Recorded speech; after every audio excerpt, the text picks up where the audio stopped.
No job, no groceries, just a shovel and a bag of seeds. That patch of grass behind his duplex? It fed him for 2 years. No Wi-Fi recipes, no garden budget, just survival turned into soil. This is the story of the man who grew freedom. Smart Saver Saturday. Full episode, now playing on Dollar by Dollar. Watch the full story. He turned his backyard into a grocery store.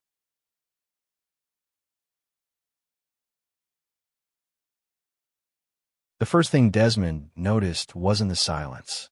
It was the sound of something missing.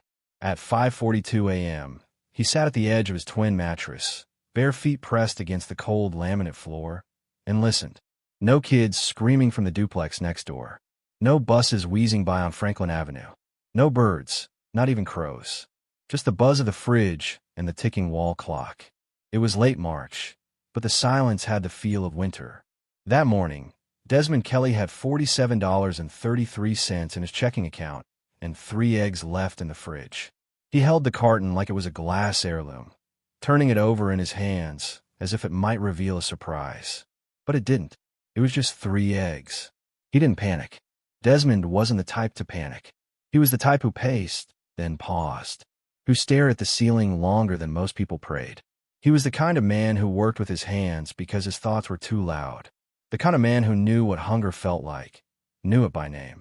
The job at the print shop had been cut 3 weeks ago. They called it a temporary closure. He'd heard those words before, after the shipping warehouse closed. And before that, after the hospital cleaning crew downsized. Every time it happened, Desmond told himself it was just a reset, a break, a chance to find better footing. But this time, he couldn't lie to himself. There was no footing left, just dirt. And that's what drew his eyes to the window. Outside, the tiny backyard behind the duplex was still dark. A sad square of patchy grass, maybe 20 by 15 feet. It sloped slightly downward, with an old cinder block retaining wall at the far end. A rusted lawn chair leaned against the chain-link fence, one arm missing. That yard had always been a dead space, a placeholder. But that morning, something shifted in Desmond's mind. That yard wasn't empty. It was waiting. He stood up slowly and walked to the back door in his socks. He opened it and stepped out, feeling the cool air bite at his skin. His boots were by the door, cracked and stiff with dried mud. He slipped them on and stepped into the grass. It squished wet beneath him. He stared down. "It's just dirt," he whispered. But then he added, "And that's enough." It started with his hands. Not a YouTube tutorial. Not a shopping list. Just bare fingers pushing into the earth. He dug into the edge of the yard, testing the resistance. The soil was tough, packed from years of neglect, riddled with pebbles and beer tabs from past tenants. He didn't own a shovel yet, but he dug anyway. He spent 2 hours that morning digging with a broken garden trowel he found in the alley dumpster. A dull tool with a wooden handle cracked like bark, the metal flaking. By 8 a.m., he had dug a trench about 3 feet wide and 4 inches deep, blistering his palms raw. He didn't eat breakfast. He didn't even boil one of the eggs, because something deeper than hunger was driving him. It was the memory of his grandfather's garden. Georgia soil, red and loose. Rows of okra, collards, tomatoes. Desmond hadn't touched a garden since he was 11, but the memories were still there. His grandfather used to say, "Every garden starts with your back aching and your belly empty. That's how you know it's real." Desmond's back ached. His belly was empty, and it felt real. At 9:15 a.m., his neighbor upstairs, Ms. Carmen, leaned out her kitchen window and asked if he was okay. "You look like you lost a bet with the earth," she said with a chuckle. He wiped his forehead with the back of his hand. "Just trying something. Out here with no gloves and a spoon," she said, laughing again. "Trowel," he corrected gently. She shook her head. "Well, you go ahead, Farmer Brown." He smiled. That was more than he'd smiled in weeks. That evening, Desmond pulled a notebook from under his mattress. A leftover from a night class he never finished. He turned to a blank page and wrote at the top, "Backyard Grocery, Day 1. He sketched a rectangle to represent the yard, marked off sections, labeled 1, tomatoes, then scratched it out and wrote greens. He paused and added, "Cheap to grow, fill you up." He didn't know what he was doing, but he knew what he needed. He needed not to go hungry. He needed something to build when everything else had crumbled. He needed control, and a garden was a quiet kind of control. The next day, he biked 5 miles to a community co-op that sold seeds for cash. He brought the last $32 from his account and a canvas grocery bag. He walked slowly down the aisles, dizzy with choices. He hadn't been in a store for 2 weeks. All he bought were 5 seed packets: collard greens, radish, bush beans, zucchini, and turnips. All fast-growing, all cheap, all filling. The woman at the register looked at his hands and smiled. "First time. Feels like the last," he said. But she handed him a free booklet on backyard gardening. "Start small," she said. "Let it teach you." He read that booklet 3 times by candlelight that night. His electricity had been cut 2 days before. He hadn't told anyone. By the end of the week, the trench in the backyard had grown to a bed 10 feet long, lined with makeshift bricks he collected from a torn-down building 2 blocks over. He cleared out broken glass, added dried leaves for compost, and dug deeper each morning. His fingernails were stained black. His back ached constantly, but something inside him had started to rise. He stopped checking the job boards. He stopped apologizing to himself, because every morning when he opened that back door, the silence wasn't empty anymore. It was full of something sacred. On the 10th day, it rained. And for the first time in a month, Desmond smiled for no reason. He held out a cracked plastic tote and collected the runoff from the roof. When the tote filled, he grabbed a clean peanut butter jar and started filling those too. He'd build a water system, eventually. For now, he was just learning to catch the sky. By the 3rd week, sprouts broke through the surface. Tiny green blades, fragile and persistent. He kneeled beside them, whispering thanks. "You showed up," he said.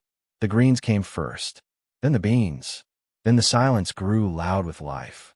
It was amazing, really, how quiet a man could be while making the most important purchase of his life. Desmond Kelley didn't walk into the Green Root Collective that morning with swagger. He didn't have a list, didn't have a plan. He had $32. That was it. $32 and change to his name, and something even more volatile brewing in his chest. An idea. Ideas were dangerous when you were broke. They could turn into false hope, or worse, failed experiments. But Desmond wasn't aiming for grandeur. He was aiming for dinner. The co-op sat on a cracked street corner beside an old laundromat and a shuttered diner. A hand-painted sign leaned against the front steps, its letters faded but hopeful. "Grow something you can eat." It could have been a commandment. Desmond locked up his bike and exhaled the weight of that sentence before walking through the door. It was warmer inside than he expected. Wooden crates full of dried herbs lined the walls. A hand-woven rug spread out beneath a circular seed display. Beans, lettuce, peas, carrots. Dandelion tea steamed gently beside the cash register. The entire place smelled like soil and possibility. Marion stood behind the counter with her round glasses pushed to the edge of her nose. She was the kind of woman who wore earth tones by instinct, who spoke softly, but carried the authority of someone who knew the power of planting things. "Can I help you find something?" she asked, not unkindly. Desmond nodded once. "Greens," he said, "the kind that grow fast. Fill you up." She gave him a look that mixed curiosity with respect. "Budget." He hesitated, then gave her the number. $32. That's all in. She didn't flinch, just walked around the counter and motioned for him to follow her. They moved slowly, aisle by aisle, as she narrated like a museum guide of life-saving potential. Collards are dependable, fast-growing, hardy. Radishes, too. 30 days to harvest, and you can eat the greens. She picked up a packet. Bush beans, no trellis needed. Good yield per square foot. Desmond absorbed every word like scripture. His eyes traced the packets like they were lottery tickets. Marion leaned in. "Turnips are underappreciated. They feed both the soil and the belly. Zucchini too, but give it room. It'll take over your life if you let it." He laughed softly. "Sounds like someone I used today." She grinned and handed him 5 packets. "Start with these. Total comes to $8.25. Leaves you plenty for compost, if you want." Desmond hesitated. "You sell compost?" "We do. Worm castings, too. Organic." He stared down at the seed packets in his hands. They felt heavier than they looked. These weren't just seeds. These were meals waiting to happen. They were breakfasts without shame, dinners without dread. They were rows of green, standing where his despair used to be. He paid in cash. When Marion handed him his change, She slipped a small booklet into the bag. Backyard gardening for beginners. She didn't say a word about it, but her eyes said everything. She knew. Outside, the wind had picked up. He stuffed the seeds into the pocket of his coat and biked home, teeth chattering against the breeze. He didn't stop for anything. Not traffic, not rest, not even when the chain on his bike jumped and snapped once, mid-pedal. His legs burned as he powered up the slight hill to his block. By the time he reached his gate, he was wheezing, drenched in sweat, and still gripping the brown paper bag like it contained gold. It did in a way. Back in his backyard, Desmond knelt beside the trench he had dug and laid the packets in a neat line beside him like soldiers. His breath steamed in the cold air as he opened the gardening booklet and read the first sentence aloud. Start with the soil. Everything begins and ends there. He looked down at the bed, his makeshift rectangle of promise. The soil was still rough, dense, unimproved. He remembered Marion's offer, compost. He looked up at the sky. Gray clouds gathering. A storm on the way. He didn't have a wheelbarrow. Didn't even have gloves. But he had $23 in calloused hands. That afternoon, he biked back to the co-op. When Marion saw him again, she didn't speak. She just pointed to a stack of old buckets by the back door and said, "Take what you can carry. Compost's out back." Desmond filled 3 buckets with damp, black compost that smelled like rain and rot. It took him 2 trips to bring them home. His arms ached, but so did his pride. It was the good kind of ache, the kind that meant he was doing something. That night, after the rain started, Desmond stood barefoot in the yard, letting it soak him to the bone. He dug the compost into the trench with a flat baking pan and an old broom handle. He didn't care about the cold. He didn't care about the fact that he still hadn't eaten since that morning. He worked until the soil changed color, from gray and lifeless to black and pulsing. When he pressed his hand into it, it felt like possibility. He didn't plan anything that night. He just stood in the dark, staring at the rich bed he'd made, his shirt soaked and clinging to his ribs, hands trembling, not from cold, but from something like awe. $8.25. That's all it had cost to start this. The next morning, he rose before the sun. The rain had softened the ground perfectly.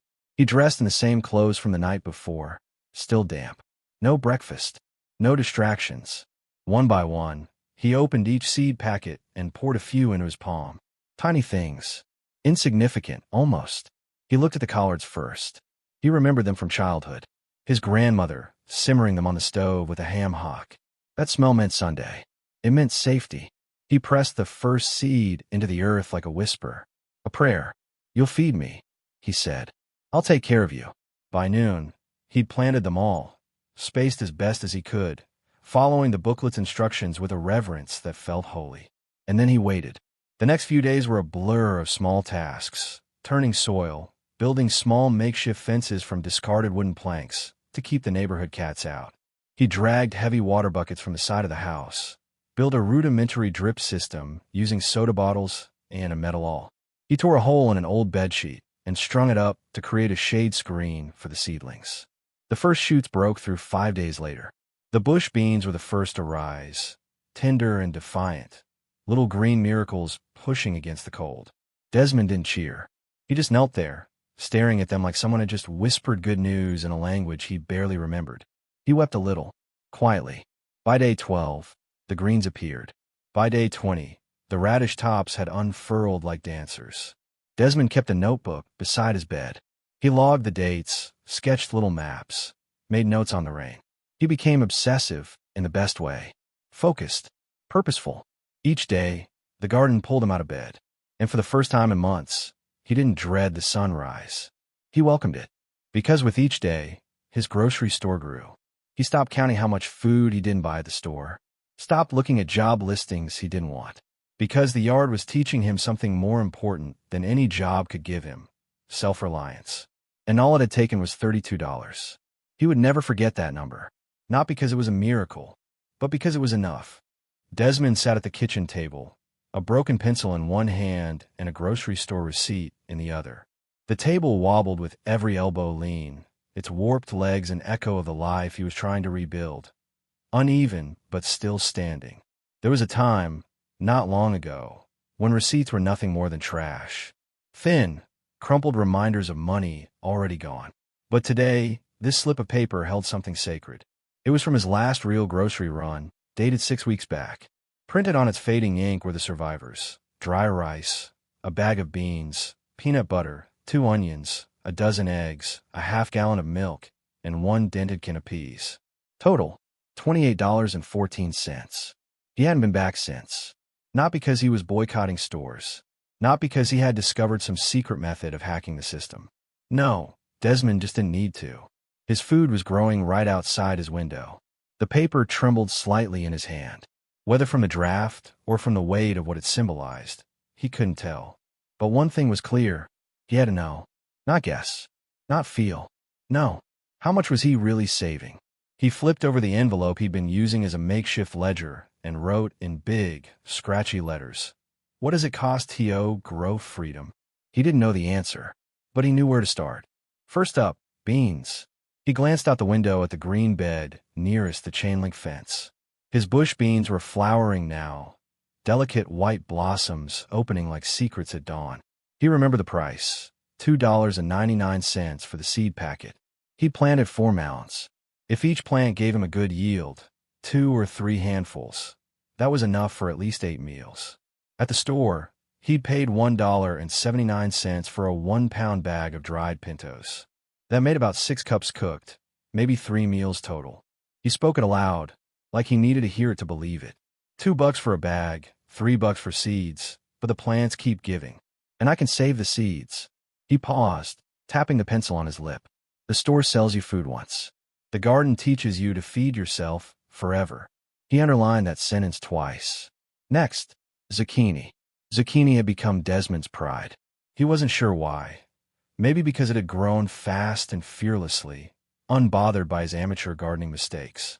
Maybe because it was the only thing that didn't seem to care that the soil was imperfect or the water schedule inconsistent. In the grocery store, a single zucchini often ran $1.25, sometimes more off-season. But the 3 plants he had were already bursting at the leaves. He counted 15 growing fruit last night, and the plants were still flowering. He scratched quickly.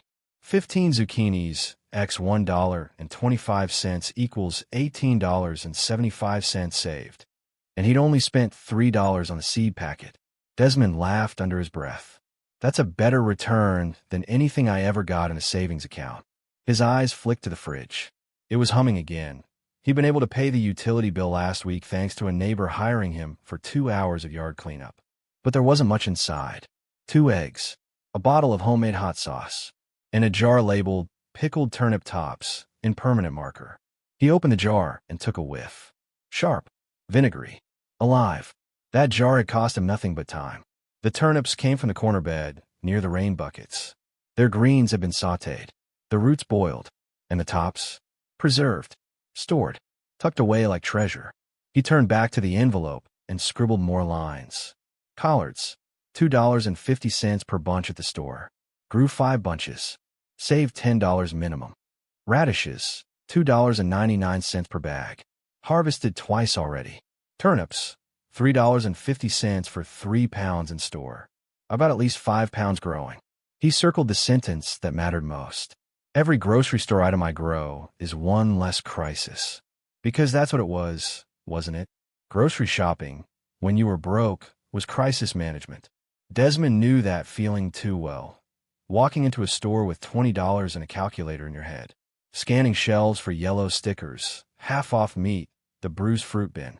Making deals with yourself. Skip the eggs, get more rice. No juice this week. Peanut butter only if it's on sale. That kind of shopping didn't feel like living. It felt like bracing for impact. But this was different. He stood and opened the back door. Outside, the garden shimmered in the late afternoon light. It was unruly in places, zucchini leaves reaching into the path, bean tendrils grabbing the fence. But it was alive. It was his. He knelt beside the greens bed and brushed soil from a few stalks. $2 a bunch, he whispered. 3 minutes to pick. No bus fare. No lines. He imagined walking into a grocery store now, not as a buyer, but as a seller. What would someone pay for this? For fresh, hand-picked, no pesticide produce. For greens picked an hour ago. For a jar of turnip-top pickles made by someone who knew what hunger felt like. That thought made him smile. Back inside, he opened the notebook Marion had given him. It was dog-eared now, full of notes in his uneven handwriting. The page titled Cost per Crop had turned into a running tally. He read the entries aloud, pacing as he did. Beans, $2.99, 8 meals, maybe more if I save seeds. Zucchini, $3, $18 plus a produce. Collards, $2.50 for seeds, already $10 in value, still growing. Radishes, $2.75, 2 harvests, $6 saved. He stopped pacing. Then, slowly, with careful intention, he whispered, "This is math they never taught us in school." It wasn't just about saving. It was about shifting power. Because the less he needed from the store, the less he needed from the system. The more he could grow, the less he feared. And fear was the real currency of poverty, not dollars. Desmond sat back down and picked up the stub of pencil again. He wrote, "Every seed is $1 I don't have to beg for." That line stayed on the page a long time. Later that evening, as the sky turned violet behind the duplex, Desmond made dinner. Sautéed radish greens, rice, and a boiled egg. It wasn't fancy. It wasn't Instagram-worthy. But it filled him. Not just his stomach, but his chest. His mind. Because it hadn't come from a cart, a store, or a handout. It came from the dirt. From the numbers. From a math that meant something. And that was the greatest equation of all. Less from them, more from me, enough to keep going. There was no shortcut to good soil. Desmond learned that the hard way. He'd assumed, like most people did, that you put a seed in the ground and waited. That sunshine and time would do the rest. But the truth was, most ground didn't want to grow anything. It had to be earned. That spring, Desmond earned every inch of it with a shovel, a cracked trowel, and a back that complained more with every passing day. His backyard was clay-heavy, packed like dried concrete, littered with glass shards and decades of neglect. A yard that had once been a dumping ground for rusted bikes and beer bottles was now trying to become something sacred. But it resisted him at first.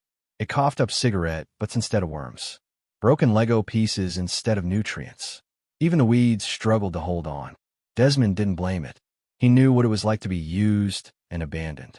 So, he showed up. Every morning. Boots tied tight. Shirt damp with the morning dew before he even started. He worked with a quiet rhythm. Dig, sift, dump, repeat, until his fingers cramped and his shoulders locked. The first time he hit a patch of dark soil, it felt like finding gold. It was just 1 square foot, no wider than his chest. But it crumbled in his hand like cocoa powder, smelled like moss and promise. He sat back on his heels and stared at it like it was holy. That night, he circled a line in his notebook. Good soil is where survival begins. And he wrote next to it, earn it. Somewhere along the 3rd week of tilling and composting, Desmond stopped checking the clock.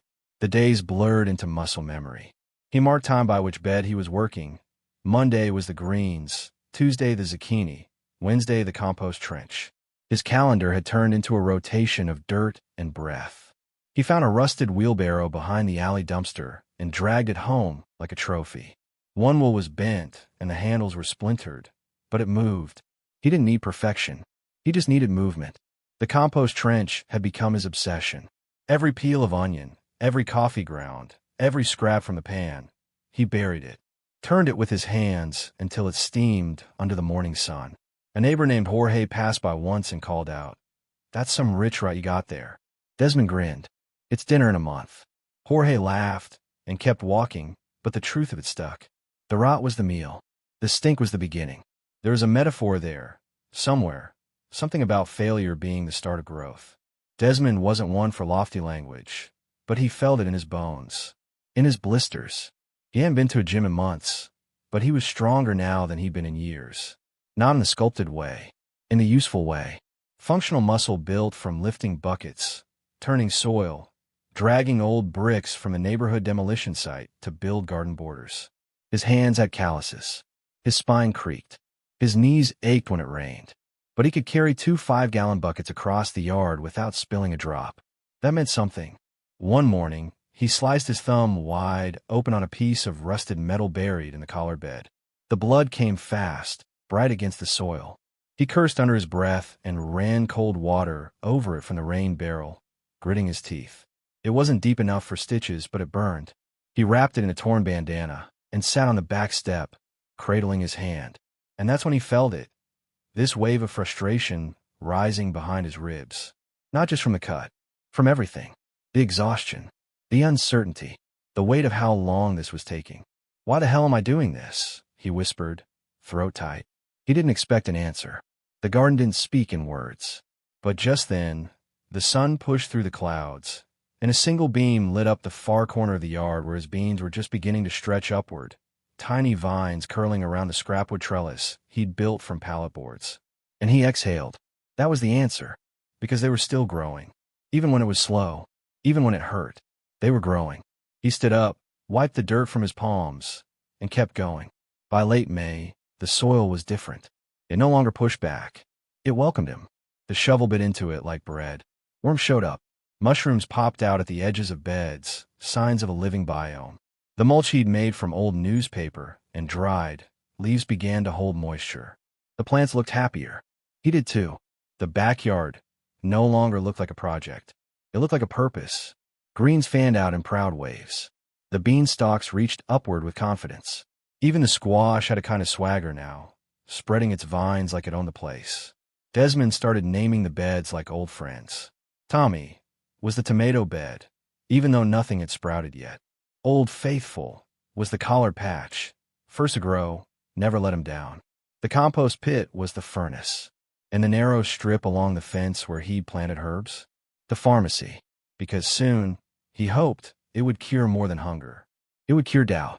One Saturday, Miss Carmen from upstairs leaned over a balcony and shouted, "You out there again, dirt man?" Desmond waved without looking up. "Can't stop now. Soil's almost ready for round 2. She laughed. "You gonna grow me some peppermint for my tea? If I get this oregano to behave, we'll talk." She tossed him down a plastic bag filled with coffee grounds and eggshells. "For your dirt magic." He caught it midair and grinned. "Appreciate you." They had started calling him the dirt man on the block. It was said with affection now.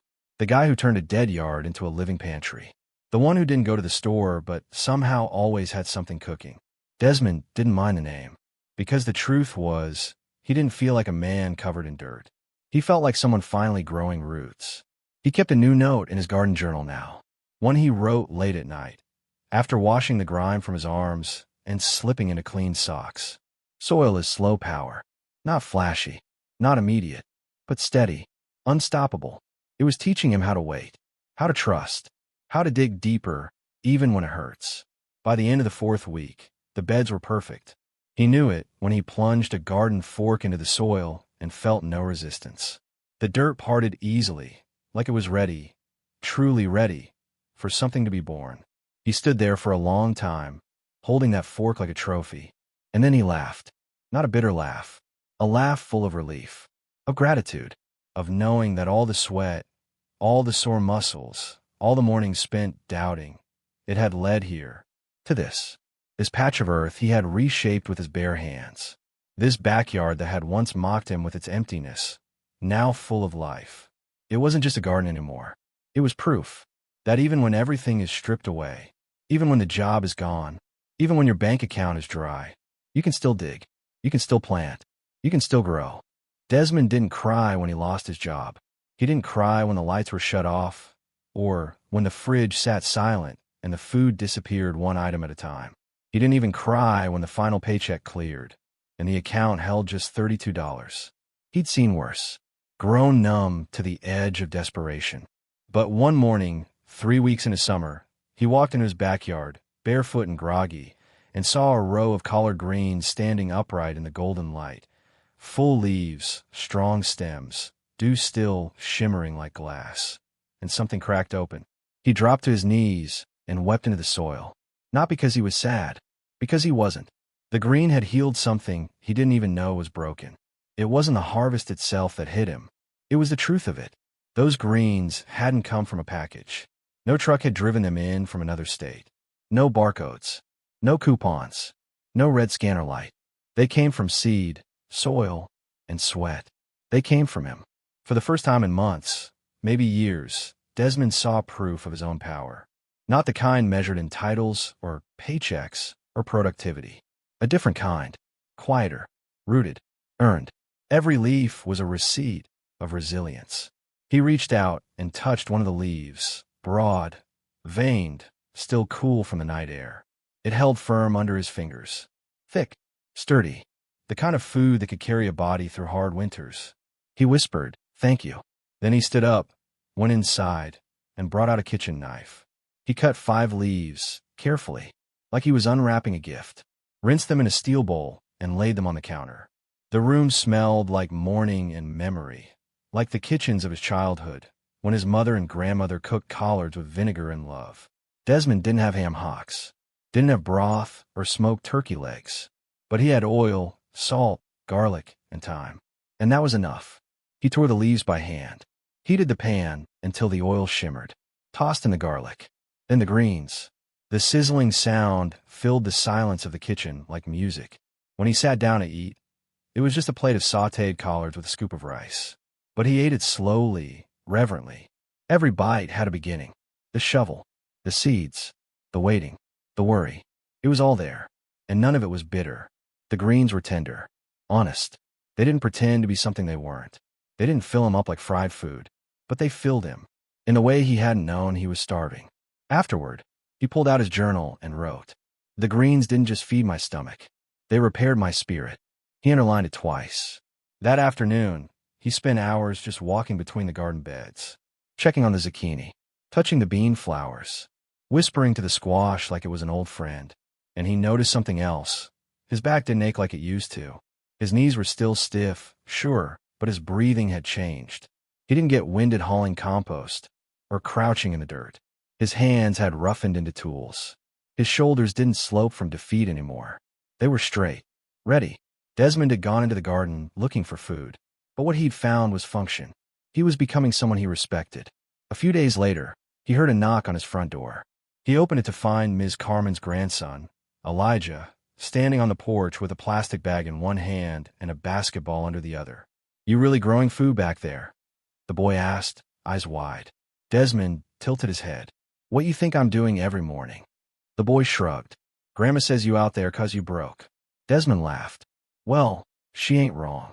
But being broke doesn't mean you don't eat." He stepped aside. "Come see."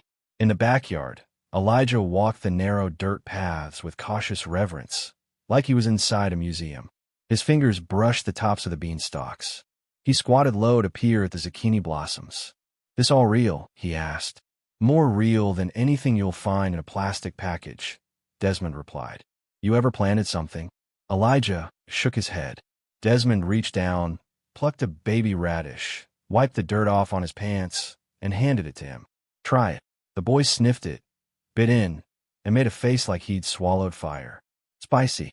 "Exactly," Desmond said. "That's truth right there." Elijah smiled, then pointed at the collard bed. "You really eat all that?" "Sure do. You think it'd make my grandma feel better? She got that stomach thing." Desmond knelt beside him. "You bring me one of those old milk jugs she got stacked by the sink. We'll turn it into a watering can. Then you help me pick some greens. We'll send her a healing package." Elijah nodded like he was being invited to something sacred. He was. Later that evening, Desmond stood in his kitchen rinsing another batch of greens. A plastic milk jug, now punctured and transformed, sat by the sink. Elijah had gone home, proud as a soldier carrying his first harvest. Desmond smiled. This wasn't just about survival anymore. It was about healing, about connection, about showing someone, especially a kid, that they weren't powerless just because they didn't have money. That health, food, and peace weren't things you had to buy. You could build them, one seed at a time. Over the next week, Desmond felt something shift inside him. His anxiety, always a low drumbeat behind his thoughts, began to quiet. The tension in his jaw faded. His sleep came deeper, cleaner. The garden had become his routine. Wait before dawn, stretch while the kettle boiled, walk barefoot across the yard, and listen to the quiet. Water, weed, tend, breathe. The news didn't matter. The rent could wait. His phone, often dead or muted, no longer pulled his attention. Only the soil spoke to him now, and it spoke of rhythms, cycles, return. One morning, he noticed a new patch of volunteer mint sprouting by the compost trench, probably seeded from the herbal tea bags he'd tossed in weeks ago. But he didn't yank it out. He left it, let it grow wild. A reminder that even what's discarded can bloom again. At the end of that month, Desmond wrote a new mantra in his notebook. I am more than what I can afford. I am what I grow. It wasn't about being self-sufficient. He knew he'd still need the store sometimes. Still need people. But the garden had given him something priceless. Agency. Healing wasn't just about feeling better. It was about reclaiming what was stolen. Peace, pride, purpose. The garden had restored all three. And in a world that demanded so much, that was the most radical act he could commit. To grow something, and share it, and believe he was enough. Desmond stood in front of his pantry shelf with his arms crossed, brow furrowed like a man studying blueprints. But there were no blueprints here. Just a few cracked mason jars, some reused pickle containers, and an old crate he'd nailed into a wall to hold them all. Still, in that moment, it felt like an archive of survival. Inside those jars were radish seeds he'd saved, collard stems he'd blanched and dehydrated, dried mint leaves tucked in recycled tea tins, Ziploc bags of sun-dried zucchini chips he'd made in the oven on the hottest days of the week. It wasn't much, but it was more than nothing. And that was the dream. The idea of a pantry, of having not just today's food, but tomorrow's security, was new to Desmond. Growing up, pantry had meant a shoebox of government peanut butter and cans with black and white labels. Most times, there wasn't one. Just a fridge full of hope it's payday soon. When you're used to food insecurity, the idea of extra food feels absurd. A luxury. But now, that little shelf was his insurance policy. His backup plan. His dream of a different life. One where every week didn't feel like a financial minefield. And it all started, strangely enough, with bulk rice. 2 weeks earlier, Miss Carmen had given him a tip. There's a co-op warehouse downtown. Bulk grains. You bring your own containers. They charge by the ounce. Way cheaper than the store. Desmond had paused mid-sip of the mint tea she'd given him. I thought bulk shopping was for folks with garages and extra freezers. Please, she scoffed. You think I got a freezer the size of a coffin? No, but I buy a 20-pound bag of oats, and that feeds me for a season. He raised an eyebrow. What you doing with 20 pounds of oats? Oatmeal. Oat milk. Oat cookies if I'm feeling wild. You want to survive on nothing, you got to think in pounds, not portions. The next day, Desmond biked to the warehouse. It wasn't glamorous. Just a long gray building behind a lumber yard, with handwritten signs taped to the windows and a crooked, way before you pay banner dangling above the door. But inside, heaven. Bins of brown rice, lentils, rolled oats, pinto beans, chickpeas, dried corn, sunflower seeds, whole wheat flour, spices by the scoop, barley, farro, even powdered milk. And the prices? He blinked twice. Brown rice at the grocery store cost $1.20 a pound. Here, it was 57 cents. Lentils, 39 cents. Flour, less than $1. Bulk buying was like traveling back in time to before everything got expensive. He filled 3 reused coffee cans and a peanut butter jar. Lentils, rice, and rolled oats. Paid with crumpled bills and walked out like a man who had just robbed a bank, grinning, nervous, victorious. On the ride home, the bag rattled against his back, and Desmond realized he just bought 2 weeks of food for less than $5. And he hadn't clipped a single coupon. Back at home, he poured the grains into his makeshift pantry jars, labeled them with masking tape, and sat at the table. His fingers tapped out imaginary meals on the wood like a chef composing a symphony. Rice and beans, rice and collards, oats with dried zucchini, lentil soup with radish greens. This was no longer scraping by. It was building. The difference? Intention. Not just eating what was cheap, but planning, preserving, mixing what the garden gave with what he could store. That's when the phrase came to him.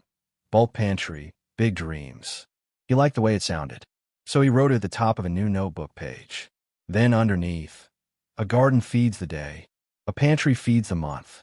The shift in mindset was subtle but seismic. He started using his garden like a producer, not just a consumer. Every extra handful of greens was blanched, frozen, or dried. Zucchini was sliced thin and left on racks in the windowsill to air dry under cheesecloth. The bean harvest? Eaten fresh, yes, but also stored. He watched YouTube videos at the library about fermenting, freezing, vacuum sealing. Half of it required equipment he didn't have, but he adapted. Glass pickle jars became storage. Washed-out salsa tubs became soup containers. Bread bags were cleaned, dried, and used again. He wasn't just surviving anymore. He was investing. Each stored ounce of food was a future meal earned in advance. Each full jar was a night he wouldn't go to bed with his stomach in knots. Each labeled lid was a declaration. I won't be caught off guard again. The pantry gave him something he hadn't expected. Time. Fewer store runs meant fewer decisions. No wandering the aisles trying to do math in his head. No worrying if he had enough to make dinner work. No more picking between protein and produce. Now, when Desmond walked into his kitchen, he saw inventory. Collards in the fridge. Zucchini on the shelf. Lentils in the jar. Garlic drying from a string above the sink. A meal wasn't a question anymore. It was a combination. He made lentil stew that week, slow-cooked with onions, turnip tops, and dried mint. 3 servings. $0. Then came the dreams. Big ones. Because when you stop panicking about food, your brain has room for possibility. He started imagining a second shelf, then a third, a real cold storage bin, maybe even canning jars if he found them cheap at a garage sale. And, why not, a dehydrator from Craigslist. What if he could get through the whole winter without shopping? What if he could grow enough to feed himself 12 months a year? The idea hit him like sun through clouds. Could he really be self-reliant? He opened his notebook again. A fresh page. Next season pantry goals. Grow more beans. Try drying tomatoes. Learn water bath canning. Collect glass jars. Dehydrate herbs for winter tea. Build indoor shelf system. Bulk buy cornmeal and flour. Each item on the list wasn't just a task. It was a building block. A step away from scarcity. A step toward independence. Desmond knew this wouldn't happen overnight. He'd still buy things. Oil. Salt. Sugar. Maybe coffee, if he ever got lucky again. But what mattered was the foundation. And his pantry was now more than just food storage. It was a mirror of his mindset. Every container he filled said, "You're not helpless." Every lid he tightened said, "You're building something." Every time he added to the shelf, he reminded himself, "You've already made it through worse." A few days later, he caught Elijah peeking through the fence again. "Whatcha doing, Mr. D?" "Storing summer." The boy tilted his head. "You mean like saving it?" Desmond smiled. "Exactly." He motioned him over, handed him a small mason jar filled with dried mint leaves and a paper tag that read "Sleep Tea." "Tell your grandma to pour boiling water over that and let it steep." Elijah's eyes widened. "This came from the yard. Right over there by the compost. Mint grows like a weed if you let it." Elijah shook the jar like it was treasure. "I didn't know weeds could help you sleep." "They can help you do a lot more than that," Desmond said. And in that moment, he knew. This pantry wasn't just for him. It was a legacy. It was proof to every kid who thought struggle was permanent. To every neighbor who thought healthy food was too expensive. To every version of himself who thought life had to be a series of compromises and coupons. His pantry said otherwise. His pantry whispered, "You can live better. You just have to grow it first." The first rain of June came without warning. It wasn't a gentle drizzle or a moody summer mist. It was a downpour, full-bodied, roof-thundering, gutter-clogging rain that felt like it could drown a city block. Desmond watched from his back door, half in awe, half in panic. His zucchini leaves trembled. The green bean stalks leaned sideways like drunkards. Puddles formed instantly between the raised beds, and the dirt path he'd carefully shaped turned to soup. For a man who'd been praying for rain all week, he was wildly unprepared. He didn't have a rain barrel, didn't have a gutter system, didn't even own a single watering can that wasn't made out of a milk jug with poked holes. But as the water flowed freely off the garage roof and pooled around his compost pile, Desmond's instincts kicked in. He ran to the kitchen, grabbed every container he could find, soup pots, plastic bins, cracked mixing bowls, and rushed back out barefoot. The rain slapped his skin like applause. Cold and loud, but he didn't care. He lined the buckets beneath the corner of the roof where the runoff flowed strongest. In 10 minutes, he'd caught 4 gallons. By the end of the hour, he'd collected 17. By the end of the storm, he'd found religion in rain. Desmond had grown up in apartments where plumbing was sacred and leaks were an omen. But this was different. This was abundance falling from the sky, and he had no system to catch it. Yet, that night, still damp and grinning like a thief, Desmond opened his notebook and wrote across a clean page. Water is free, if you're smart enough to catch it. He stared at the sentence for a long time, then added underneath, build a rain catchment system. Budget equals $0. It felt like a dare. The next morning, he walked the alley behind his duplex with a new kind of vision, not looking for escape, but for infrastructure. And there it was, an old black trash can tipped on its side, half full of leaves and water. He rolled it upright, checked for cracks, and dragged it home. That was the first one. Over the next 2 weeks, he found 5 more. 2 paint buckets, a large orange construction tub, and 3 mismatched trash cans with no lids. None of them were perfect. One had a hole near the bottom. Another reeked of sour milk. But Desmond knew how to clean, knew how to fix. He patched holes with melted candle wax and duct tape. He scrubbed the insides with vinegar and sand. He covered the tops with window screens to keep mosquitoes out. And then, with a few bricks, he created stands to elevate the barrels slightly off the ground. He didn't have gutters, so he improvised. He took the downspout pipe from the back of the garage and angled it with a cut section of PVC someone had left in the lot across the street. The pipe now emptied directly into the largest bin. A bungee cord held it in place. It was ugly. It was makeshift. It worked. When the next rain came, Desmond was ready. He stood under the porch roof, coffee mug in hand, watching the water gush through his DIY contraption and splash in a bin below. The sound was intoxicating, a soft percussive rhythm, the music of preparedness. By midnight, he had 30 gallons stored, and a new line in his notebook. You don't need money. You need imagination. He'd heard people talk about prepping before, emergency kits, generators, fancy water filters. But this was different. This was localized prepping. Backyard prepping. Not for the end of the world. For the end of the week. Desmond didn't need to survive doomsday. He needed to survive Monday. Once he had water, everything changed. The stress of summer dryness? Gone. He no longer watched the forecast like a desperate man. He no longer rationed watering to every other day. Now, every bed got a drink when it needed one. The plants responded immediately. The zucchini leaves unfurled wider. The beans thickened on their stalks. The collards grew deeper, darker, more resilient. Desmond realized something profound. It wasn't just the garden that needed water. He needed to feel self-sufficient. And the rain catchment system had given him that. The success opened the floodgates, pun intended. He started making other tools, using what he had or could salvage. The list grew fast. DIY seedling trays, made from egg cartons and yogurt cups. Row markers, made from popsicle sticks and Sharpa labels. Mini greenhouse, an old plastic storage tub turned upside down, vent holes melted in with a hot screwdriver. Soil sifter, built from scrap wood and metal mesh from an old fan guard.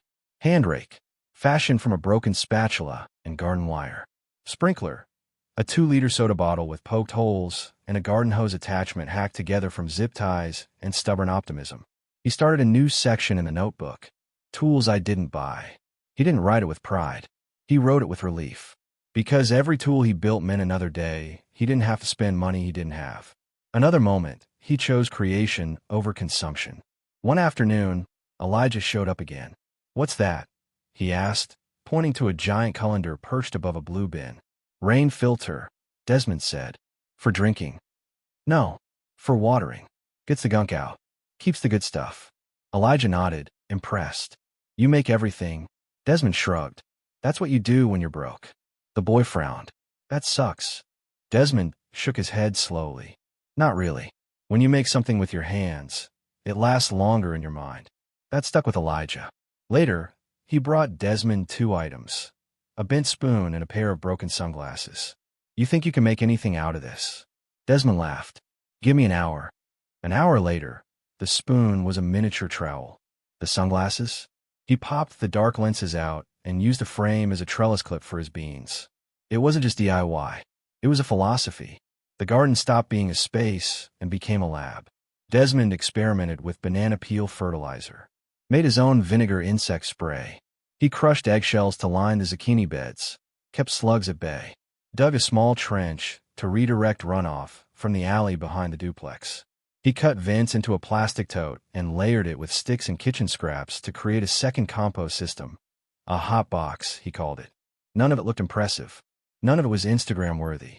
But the results? More food, less money, no debt, no dependence, and a growing sense that maybe, just maybe, he wasn't rebuilding a garden. He was rebuilding himself, one recycled tool at a time. That night, as a soft drizzle tapped the window, Desmond sat on his back steps, watching the rain collect into his buckets. He sipped tea made from his own mint, watched the bean stalks sway gently, listened to the rhythmic plop of droplets hitting the barrels, and he felt something he hadn't felt in years. Prepared, not rich, not safe from everything, but equipped, capable, rooted. He opened his notebook, flipped to a fresh page, and wrote, "Rain doesn't ask if you're ready, but it gives you a chance. So do the hard things before the storm comes." Because that was the truth. Desmond's strength didn't come from how much he had. It came from how much he built with what little he had. And the next storm? He was already ready for it. Desmond never set out to teach anyone. He wasn't the type to raise his hand in a room. Never liked the sound of his own voice. He kept to himself, spoke only when the silence needed something useful, and preferred the company of green things over people. But a garden doesn't just grow food. It grows eyes. It grows questions. And soon it grew students. It started with Elijah. That boy became a regular, showing up with empty milled jugs, plastic spoons, broken shoelaces, whatever odd thing he thought Desmond might turn into a tool. The kid asked 100 questions a minute and never once waited for the answer before blurting out another. Desmond didn't mind. He saw himself in Elijah, in the way the boy's hands hovered over the soil, unsure if he had permission to touch, in the way his voice dropped to a whisper whenever he asked, "Can I plant one?" It was the same hesitancy Desmond had felt all his life. A fear of ruining something good. A fear of being told, "Not yours." So he gave him space, and permission, and a shovel. "Try it," Desmond would say. "Learn by messing it up." Elijah learned fast. Within a month, the boy could identify squash seedlings from zucchini at a glance. He knew to water in the early morning. He helped build a second trellis from old curtain rods. And when Desmond handed him a seed packet, Elijah read the back like it was a sacred scroll. The garden became their classroom, and the lessons weren't always about plants. One day, Elijah showed up quiet. Didn't say much. Just dropped his backpack on the steps and sat cross-legged near the compost trench, poking at the straw mulch with a stick. Desmond didn't push. He just kept pulling weeds, waiting for the soil to loosen the boy's silence. Eventually, Elijah asked, "Did your dad teach you all this?" Desmond stopped, wiped sweat from his brow, then shook his head. "Nah, my granddad. On my mom's side. Down in Georgia. He didn't teach me much on purpose, though. Just let me follow him around." Elijah nodded, still looking at the compost. "My dad left," he said flatly. "I was 6. Desmond crouched down beside him, hands in dirt. "I was 7, he replied. Didn't even get a goodbye. They sat there for a long time, not saying anything. But something passed between them, like the soil understood. Eventually, Elijah asked, "You think I can grow tomatoes?" Desmond grinned. "If you can keep the squirrels away." Elijah smiled back, and they planted 2 tomato seeds. Side by side. By midsummer, word had spread. Kids from the neighborhood wandered by, sometimes with their parents, peeking through the fence like tourists visiting a sacred site. Some knocked. Some didn't. But more often than not, Desmond would look up from his work to find a new pair of eyes watching. He started keeping spare gloves, kept a bucket of extra tools, real tools, not toys. If they came with a question, he gave them a task. "Water this. Pull that. Feel how deep this soil is. Smell the difference between basil and mint." Desmond had never been to a teaching seminar, but he understood what most classrooms forgot. People remember what they do, so he let them do. One girl named Raina asked if she could plant the purple things, pointing to the kale. He gave her a packet of seeds and a patch of soil. A week later, she brought her mother and 2 younger brothers to show them her kale. Her mother cried. Another boy, Mason, asked if carrots were real. Desmond laughed at first, then realized the boy had never seen one in the ground. So he handed him the trowel. They dug together, and when the orange root revealed itself, Mason gasped. "It's alive." Desmond smiled. "So are you." Soon, Saturday mornings became unofficial garden hours. No flyers. No Facebook posts. Just word of mouth. Desmond would put out a folding chair, a bucket of gloves, and a tray of seedlings. Some kids came. Some didn't. But every time someone showed up, they left different than they came. He started calling it Soil School in his notebook and wrote underneath, "Curriculum. Learn to care. Everything else grows from that." One day, Ms. Carmen came down from her apartment holding a tray of egg salad sandwiches. "Teaching today?" she asked, setting the tray on the crate table. "I guess. You ever charge?" Desmond shook his head. "These kids get more from one morning out here than a week of lectures." Carmen nodded. "Still, your time's worth something." He didn't argue, but he wasn't doing it for money. He was doing it because when he saw a child crouch beside a zucchini plant and whisper, "Hello," he saw a future that didn't need saving, just nurturing. It wasn't just kids. Adults started showing up too. Ms. Geraldine from 3 houses down asked how to start basil on her windowsill. Desmond sent her home with 2 cuttings and a coffee mug. Jorge, who used to joke about Desmond's dirt religion, now asked about composting dog waste. Even Rob from the corner house, who hadn't said more than 2 words in 3 years, knocked one day and asked, sheepishly, "You think I could grow corn in a pot?" Desmond didn't laugh. He just handed him a seed. With every question, Desmond grew more confident. Not loud, not boastful, just sure, because everything he taught was something he had lived. The aching knees, the failed sprouts, the night the rain barrel tipped over, the time he planted too close and the vines choked each other, the week he overwatered the tomatoes and lost half the fruit. He didn't hide his failures. He showed them. "This is where I messed up," he'd say, pointing to the yellowed leaves. "This is what I'll do different next time." That honesty made him a better teacher than any certificate ever could. Late one evening, as the sun dipped behind the rooftops and the garden glowed in orange light, Elijah sat on the steps watching Desmond tie up a drooping beanstalk. "Why do you do this every day?" the boy asked. Desmond didn't answer right away. He tied the last string, stepped back, then turned. "Because it saved me." Elijah blinked. "From what?" Desmond looked at the garden. "From believing I had nothing left to give." That night, he added a line to his notebook. "Teaching is planting seeds you'll never eat, but it still fills you." Desmond didn't realize what he had done until mid-July, when he stood in front of the fridge and felt nothing. No dread, no panic, no calculator running numbers in his head, no flinch when he opened the door. Just quiet. Inside, a mason jar of zucchini soup, a small bowl of chopped greens, 3 eggs from the neighbor's hens, bartered for a jar of mint tea and some of his sun-dried radish chips, half a loaf of bread he'd baked with borrowed yeast and bulk flour. He stood there, door wide open, and said aloud what he hadn't dared to believe. "I haven't bought groceries in 6 weeks." The words startled him, not because they weren't true, but because they sounded like something out of someone else's story, not his. The realization hit like a freight train cloaked in silence. For the first time in his adult life, Desmond wasn't relying on the store. Not for dinner, not for lunch, not for anything but salt, cooking oil, and the occasional bag of flour when he traded labor at the co-op. He hadn't swiped his car at the grocery store in 42 days. The last time he'd done so, the clerk had asked if he wanted a printed receipt. He'd said no. Now he wished he had, just to frame it, because everything since then had come from a yard. His mornings had become ritual. Coffee boiled over the portable burner. Notebook open to the day's garden checklist, handwritten with smudged pencil, water beans, check squash stems, flip compost, harvest radish bed, then boots on, and out into the backyard.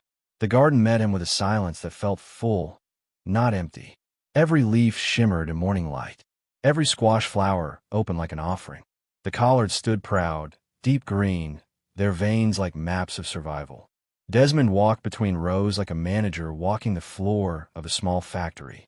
Except his employees were zucchini, beans, kale, mint, and they never called in sick. He harvested daily, not because he had to, but because he could. The beans came first, generous and obedient. Then the collards. Then the radishes. Zucchini was the wild child, exploding in size overnight, needing constant attention. Even the herbs grew thick: basil, oregano, mint, and lemon balm, all crammed along the fence in little pocket beds made from old milk crates and salvage planters. Desmond learned quickly: eat what's ready. Don't wait for a craving. Listen what the garden is offering. And it offered plenty. He started rotating meals by harvest, not by habit. Monday, sautéed zucchini with lentils. Tuesday, radish greens and rice. Wednesday, kale and scrambled eggs with garden herbs. Thursday, whatever looked overripe and needed to go. There was no menu, no cravings, no stress, only rhythm. The most surprising part wasn't the food. It was the peace. Because every time he walked into the kitchen, he didn't feel shame, or fear, or lack. He felt control, not the illusion of it. The real kind. The kind that says, you can feed yourself. Even now, even without the safety net. It was quiet power.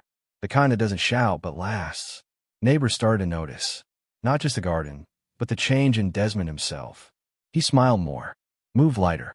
The tension in his jaw had softened. Jorge from across the street called over one afternoon while Desmond was picking beans. You open a produce stand I don't know about. Desmond grinned. Just feeding myself. Must be nice. I spent $60 at the store this morning and still forgot rice. Desmond didn't gloat. He just reached into a crate and pulled out a small jar. Want some dried zucchini chips?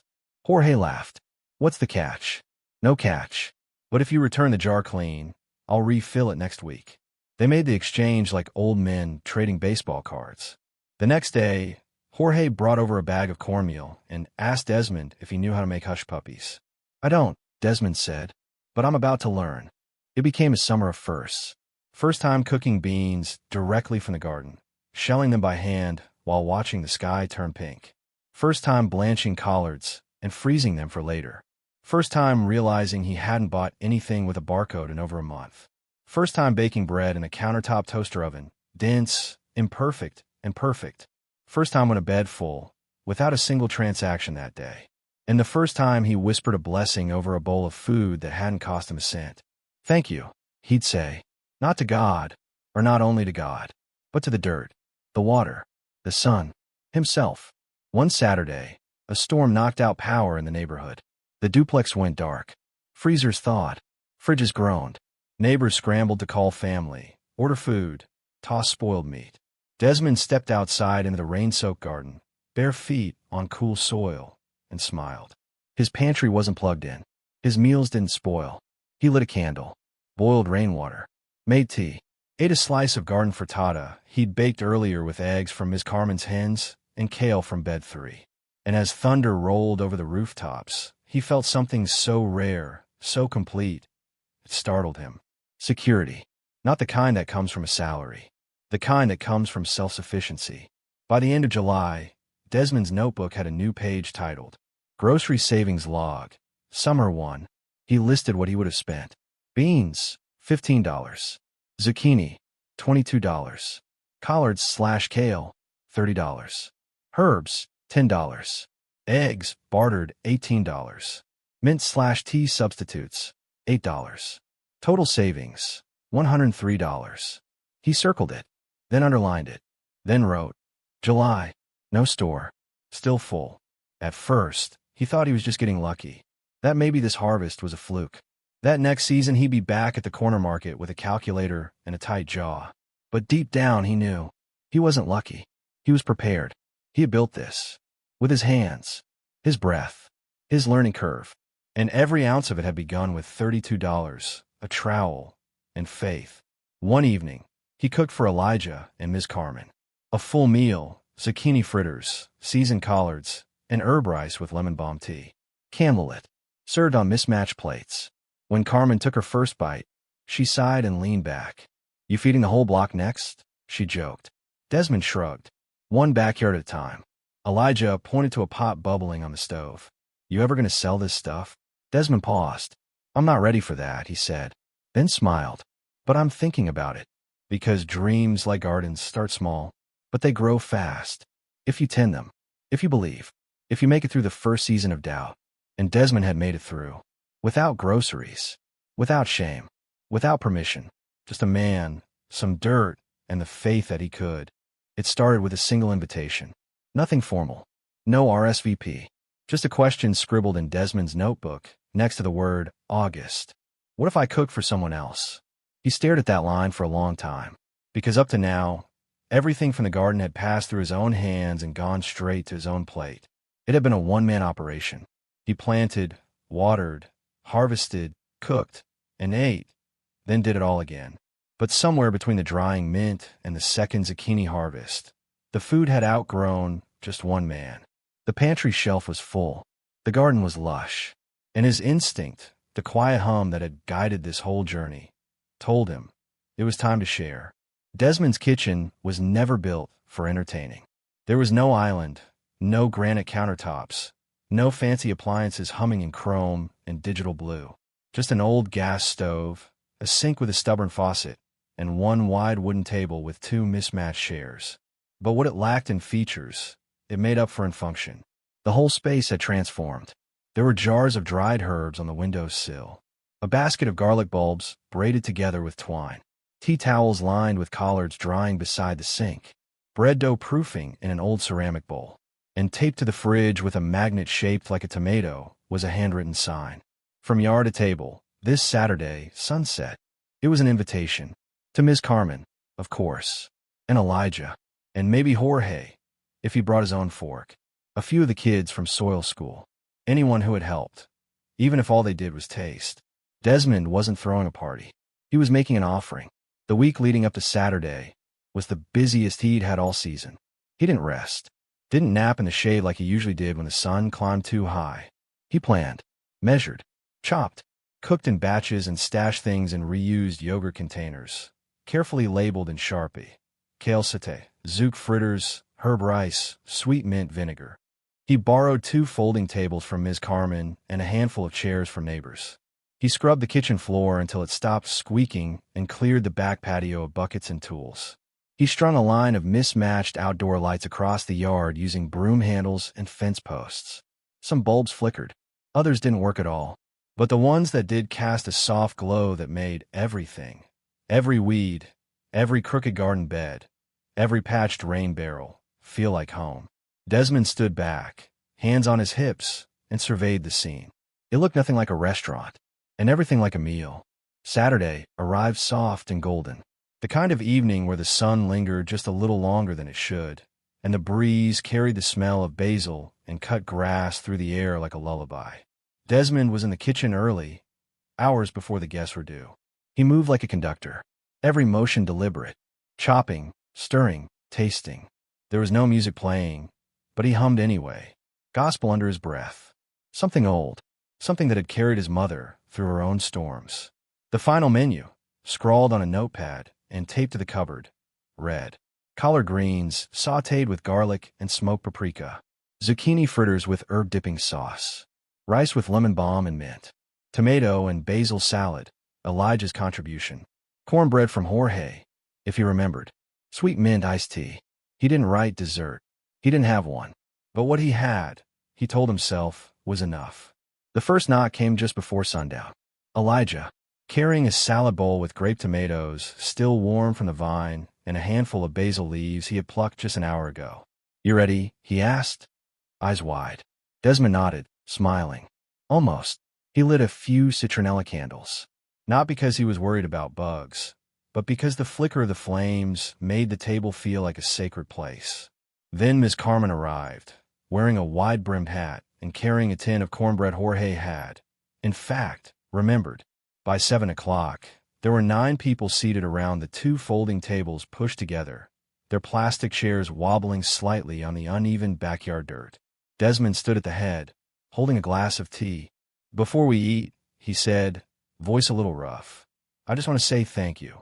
He looked around at the people, neighbors, kids, elders, some of whom hadn't shared a table in years. "You didn't just help me grow food. You helped me grow this." He gestured around them. The vines, the trellises, the lights, the laughter, the silence between sentences. "This garden saved my life," he continued. "But you all gave it meaning." They clapped. Not loud, not performative, just enough. Then the plate started to fill. There was something holy about the way they ate. Not in ceremony, but in attention. Every bite felt personal. Jorge bit into a zucchini fritter and let out a low whistle. "Tastes like something from one of them food trucks downtown." Reina, one of the soil school kids, whispered to her brother, "This came from the ground." Ms. Carmen held up her fork like a wine critic. "These greens are better than mine. Don't tell nobody." Elijah beamed as everyone complimented the tomato salad. "I didn't even slice him, just washed and tossed." The table became a communion. between hunger and hope, between what once was and what could be. Desmond didn't eat much. He was too busy watching, listening, filling glasses, clearing dishes, smiling at every bite. And somewhere between the third round of cornbread and the second refill of tea, he realized this wasn't about food. It was about belonging. As the evening wore down, the chairs squeaked less. The laughter softened. Some of the kids played in the garden rows with flashlights. Miss Carmen asked Desmond if he'd help her build a planter box for her window. Jorge offered him a roll of chicken wire he had in the garage. It wasn't a networking event. It wasn't a fundraiser. But something had been raised. Trust, respect, possibility. When the final plate was cleared, Desmond stepped inside and wrote in his notebook by candlelight. From yard to table. From table to family. He didn't sleep right away that night. He sat on the back step in his hoodie, watching the string lights sway in the breeze. Half of them burn out, the rest glowing soft like fireflies. He thought about the first time he stood in that yard. Cold, hungry, with nothing but seed packets and fear. He thought about the rot in the soil, the soreness in his hands, the empty fridge. And then he looked at the table. Still there, still set, and smiled, because survival had brought him here. But love, quiet, cultivated love, had made it bloom. The first cool wind came in late August. Not a chill, exactly, just a whisper of something different. A shift in the air that told the plants it was time to slow down, and told Desmond it was time to think ahead. He stood in the garden at dawn, hoodie zipped, hands in pockets. The bed still looked full, zucchini leaves like umbrellas, beans still flowering, greens as bold as ever. But the sun didn't rise the way it used to, and the light it cast was thinner, briefer, less forgiving. Winter was coming. Not tomorrow, but soon enough to matter. Desmond had never prepared for a winter like this. Most years, he just braced for it, gritted his teeth, turned up the thermostat when he could afford it, rationed grocery trips, counted change for bus fare. Winter meant stress. Cold mornings under too thin blankets. Drafts through cracked window frames. The return of that old hollow hunger that didn't always mean food. It meant fear. But this year, he had a garden. And more than that, he had a plan. He opened a new page in his notebook and titled it simply, Emergency Roots. It wasn't poetic. It was literal. Because roots didn't complain about cold. They didn't shrivel the way greens did. They held their secrets underground. Quiet, patient, survivors. Radishes, turnips, carrots, beets, onions, garlic. Desmond underlined each one. Then beside them, he wrote, long storage, nutrient-dense, can handle frost, plant in August, harvest into winter. He tapped the page with his pen. This was the next chapter. The season after abundance. The season of preservation. He began clearing space in the garden. Not all at once. Just the beds that had started to fade. The bolting lettuce. The tired squash vines that had given more than he'd expected. He thanked them silently as he pulled them up. Whispered like a man tending graves. Thank you for feeding me. Rest now. The soil was still warm from summer, but it crumbled more easily now. Tired, too. Desmond amended it with compost. Rich and dark from 3 months of banana peels, coffee grounds, and wilted greens. He mixed it in with his hands, bare and calloused. Then, row by row, he planted. Turnips first. Then radishes, fast, reliable. Carrots, a gamble in his soil, but worth the risk. And finally garlic. Each clove pressed into the dirt like a secret. He marked the rows with reused popsicle sticks, wrote dates beside each crop. He knew these wouldn't feed him tomorrow, or next week. But that wasn't the point. This was food with a future. At the co-op, he asked Marion for advice. Storing roots, she said, raising an eyebrow. You planning to feed an army? Just me, and maybe a few neighbors. She grinned and handed him a dog-eared pamphlet. Cellar storage, basement tricks, and a few weird hacks from old Vermont hippies. Desmond took it with both hands like it was scripture. That night, he read every word. Line by line, he learned how to build a root cellar in a plastic tote, how to layer sawdust between beets, how to store garlic in paper bags, hang onions from pantyhose. He scribbled in the margins, translated technical advice into notes for his reality. No basement. Use closet corner. Try crate and shade behind house. Wrap in newspaper. Check weekly for rot. Winter didn't have to mean scarcity. Not if he prepared now. Every day after that, Desmond harvested something. Sometimes it was a handful of beans. Other times, it was a crate of collards he blanched and froze in sandwich bags. He made small batches of pickled turnips, dried mint in paper envelopes, started fermenting a jar of radish kimchi after watching a tutorial on the library computer. His freezer was full, his shelves lined with jars, containers, labels. There was still more to do. But something had changed. He wasn't stockpiling in fear. He was stewarding, building a bridge between seasons. One afternoon, while layering crates with sawdust in his closet, Elijah dropped by. "You digging again?" he asked. Desmond gestured to the row of labeled bins. "Storing roots." "Why?" "So I don't starve in February." The boy tilted his head. "You think it's going to be that bad?" Desmond paused, then smiled. "I don't plan for bad. I prepare for slow." Elijah squinted. "What's that mean?" Desmond tapped one of the bins. "Winter isn't a disaster. It's just quiet. Things stop growing. You don't panic. You adjust." Elijah nodded slowly, repeating the words under his breath. "You don't panic. You adjust." Desmond handed him a garlic bulb. "One plant insurance." Elijah grinned, and together they planted another row. By late September, the garden had quieted. Still green, but with a different energy. Less chaos. More order. No more wild zucchini vines crawling across the paths. No more bursts of new leaves every morning. Everything had slowed. Desmond slowed with it. His hands, still busy, moved with more grace now. No more frantic pulling. Just tending. He took more breaks. Watched more sunsets. Sat longer with a cup of tea. Because he knew the work had shifted. It wasn't about maximizing yield. It was about protecting what he had grown. The first frost warning came on a Tuesday. Desmond heard it on the neighbor's radio. He stepped outside, breath visible for the first time. The air bit at his skin, and the garden shivered beneath dew-soaked leaves. He moved fast, but not rushed. Covered the collards with old bed sheets. Harvested the last of the basil. Pulled up the final green beans, still clinging to life. He whispered thanks with every handful. The garlic stayed. The turnips, carrots, and beets stayed. They would hold. They were built for this. So was he. That night, he opened a jar of pickled radishes and poured himself a small glass of lemon balm tea. He sat at the kitchen table, surrounded by the sound of nothing. No fridge hum. No television. Just the faint ticking of the clock and the wind pressing softly against the window. And he felt ready. Not in the way of a man who had everything, but in the way of a man who had enough. He pulled his notebook close and wrote, "This winter, I am not afraid." Then added, "Because I did the work when no one was watching." The pile didn't look like much. It sat in the corner of the backyard like a forgotten animal, half covered with straw, steaming in the cold morning air, buzzing faintly with life. From the outside, it was just scraps, rot, pits and peels, the ends of meals and the failures of the garden. But Desmond knew better. He knew what it really was. Fuel, memory, alchemy, because that pile of decomposing nothing had become his most powerful teacher. It taught him patience. It taught him forgiveness. And most of all, it taught him confidence. He didn't always get it right.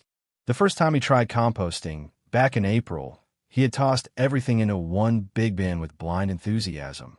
Orange peels, eggshells, coffee grounds, onion skins, watermelon rinds, and even some leftover pasta sauce. A week later, it smelled like a crime scene. His neighbors complained. Even Jorge, who once claimed to have no sense of smell, suggested, maybe keep the tomatoes on the vine and not in the bucket. Desmond stood over the bin, nose wrinkled, and shook his head. He'd done something wrong. So he went back to the notebook. He read, watched videos, took notes from Marion. He learned about carbon and nitrogen ratios, about layering browns and greens, about airflow and moisture, about what to feed the pile and what to keep out. It felt like he was learning a new language, the language of decomposition. By June, the pile was changing. It no longer stank, it steamed. The texture shifted from mushy to crumbly. Worms arrived uninvited and got to work like unpaid interns. And slowly, something dark and rich and strangely beautiful began to form. Compost. Real compost. Black gold, they called it. And Desmond believed it. Because every scoop of that soil was proof that waste could be transformed. That failure wasn't the end of the cycle. It was the beginning of growth. He began thinking differently. About everything. Not just food. Not just plants. But about himself. Because if rock could become nutrition, if banana peels and broken things could feed something new, then maybe so could he. Maybe the broken parts of himself weren't trash. Maybe they were compost. He started writing it in his notebook, sometimes in the margins, sometimes like a prayer. Compost your shame. Compost your fear. Compost your failure. He didn't share it with anyone. But every time he turned that pile and felt the warmth rise from within it, he believed it more. That we are not what we discard. We are what we choose to transform. One Sunday morning, Desmond found himself talking to the pile. He hadn't planned to. It just happened. He dropped in a week's worth of scraps, collared stems, tea leaves, eggshells, and as he turned it, he said aloud, "You're working harder than most people I know." The pile didn't answer, but the steam it released felt like a kind of applause. He chuckled, wiped his brow, and kept going. Later that day, he dug his hands into the bottom layer. Rich, dark, crumbly. He pulled out a scoop and held it to his nose. It smelled like the forest after rain. Not like trash. Not like leftovers. But like earth ready to carry something new. He spread it over bed 3, the collared bed, and watched how the leaves responded. Within a week, they deepened in color, grew stronger, thicker, more resilient. The garden knew what to do with second chances. So did he. That fall, compost became ritual. Every week, he layered greens and browns, kitchen scraps with cardboard, leaves with coffee grounds. He covered the pile with straw, turned it with a pitchfork he'd bartered for at a garage sale, and kept track of the temperature with a meat thermometer that had long since retired from chicken duty. The pile never judged, never rushed. It worked slowly, constantly, like healing. The more Desmond composted, the more he noticed something else. His own confidence was changing. He no longer hesitated in conversations. He looked people in the eye. When Ms. Carmen introduced him to her niece as our local gardener, he didn't flinch.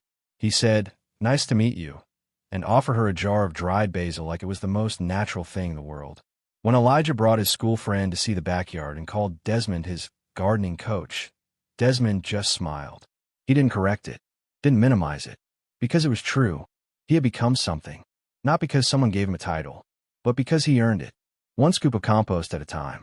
One afternoon, Desmond sat with Jorge on the back steps. They drank sweet mint tea and watched the garden breathe.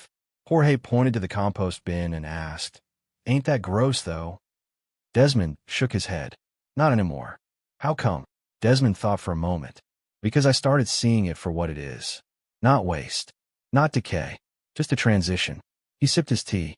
"Kind of like life." Jorge grunted. "You always talk like a preacher when you're tired." Desmond laughed.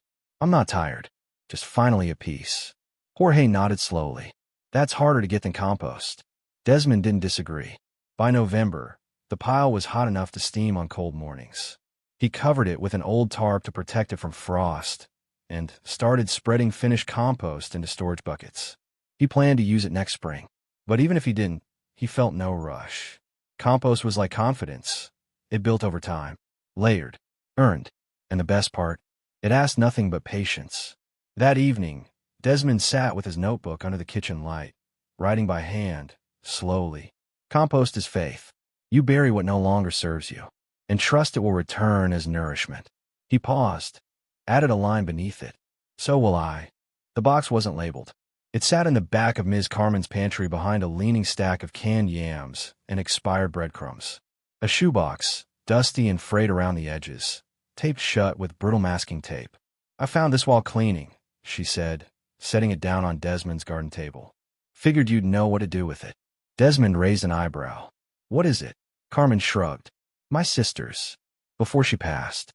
She was the one with the green thumb. I was just the eater." Desmond chuckled, peeled the tape, and lifted the lid. Inside, nestled in paper napkins and small envelopes, were seeds. Dozens of them. Some labeled in looping cursive. Grandma's pole beans, Rose's okra, 1978 tomato. Others marked only with faint pencil, almost rubbed clean by time. He stared at them for a long time. They weren't just seeds. They were stories. He took the box home that night, like it was made of glass. Sat at his kitchen table with a magnifying glass and his notebook, carefully cataloging every envelope, every note, every clue. Some of the seeds were decades old. Some were small miracles of preservation. Others had clearly been passed down, not bought, not bartered, but inherited. They were heirlooms, not just in the agricultural sense, but in the personal one. These weren't hybrids or store-bought packets. They were the literal DNA of someone else's life. Someone's grandmother's best tomato. Someone's okra that had survived a drought year. Someone's squash that once filled a family table through a lean winter. Now they sat in his hands, and he had no idea if they were still alive. But he was going to find out. He cleared a section of the yard for what he labeled, with quiet reverence, legacy bed. It wasn't big, just a narrow plot near the fence where the soil ran deep and soft from months of compost. He didn't plant everything, just a few. One row of the beans, a patch of the okra, 6 tomato seeds pressed gently into a bed of damp soil, his fingers trembling just slightly as he worked. He labeled the rows not with popsicle sticks, but with stones, painted by hand. Rose's okra, 1978 tomato, Grandma B's pole beans. He didn't expect them to grow. Not really. They were too old, too dry, too storied. But Desmond had learned one thing in the last 6 months. Life doesn't care about odds. It just needs a crack of light. Days passed. Then a week. Nothing. Not even a hint of green. Desmond watered gently each morning, whispering encouragements he didn't share with anyone. He didn't tell Elijah. Didn't mention it to Carmen. This experiment was too sacred for spectators. Then, on the 9th day, he saw it. A single, stubborn sprout, just breaking the surface. Tiny, curled like a question mark. Desmond knelt beside it and let out a sound that was half laugh, half prayer. They made it, he whispered. The next morning, there were 2 more. And by the end of the week, the okra stood like little soldiers in formation. It became a daily ritual, checking the heirloom bed first, before the pantry, before the compost, before anything else. The beans grew fast, climbing their trellis like they'd done it 1,000 times before. The okra followed suit, proud and regal. And the tomatoes, those nearly 50-year-old seeds, sprouted slowly but surely, as if reclaiming space they once knew.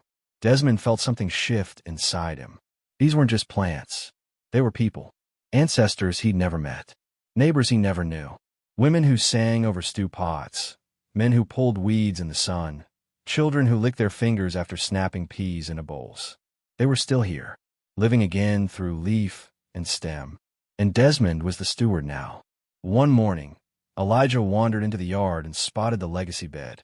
"What's this?" he asked, pointing to the painted stones. Desmond hesitated, then handed the boy a watering can. "It's history," he said. "Help me take care of it." They watered in silence, the morning sun warming their backs, the garden humming with quiet purpose. Later, Desmond told him the story of the shoebox. How seeds can live longer than people. How care can travel across generations without a single word. Elijah nodded like he understood, even if the weight of it was still too big for him to hold. He reached out and touched a bean leaf gently. "She'd be proud," he said. Desmond didn't ask who, because it didn't matter. Weeks passed, and the heirlooms flourished. The okra grew tall and spined, their pods long and curling like fingers. The tomatoes formed dense, low fruit, unruly but strong. The beans hung heavy on their vines, dark and streaked like marbled stone. Desmond harvested each one like it was holy. He saved the seeds, carefully, lovingly, dried them on newspaper, labeled each one with a date, tucked them into clean envelopes. It wasn't just about food anymore. It was about memory, about saying, "I was here," and letting that sentence live through flavor. One evening, he cooked with the heirloom okra, sliced thin, sautéed slow with onions and pepper, just the way his mother used to. The taste was earthy, deep, almost floral, like summer in a cast-iron skillet. He plated it next to rice and beans and sat alone at the table, taking small bites. Every chew felt like a conversation with someone long gone, someone who'd once made the same dish. And suddenly, he wasn't alone anymore. He invited Carmen over the next week and made it again. She took one bite, closed her eyes, and smiled. "Tastes like my sister's kitchen." Desmond said nothing, just nodded. By the time fall faded into its last breath, the legacy bed was done producing. The plants browned, the stems leaned, but Desmond didn't mourn them, because they'd given him something rare. Not just food, not just seeds, but lessons. that what we pass down is never really gone. That love can outlast breath if you know how to preserve it.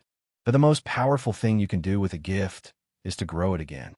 He wrote in his notebook that night, "Heirlooms are proof that love has no expiration date." Then added, "Pass it on, always."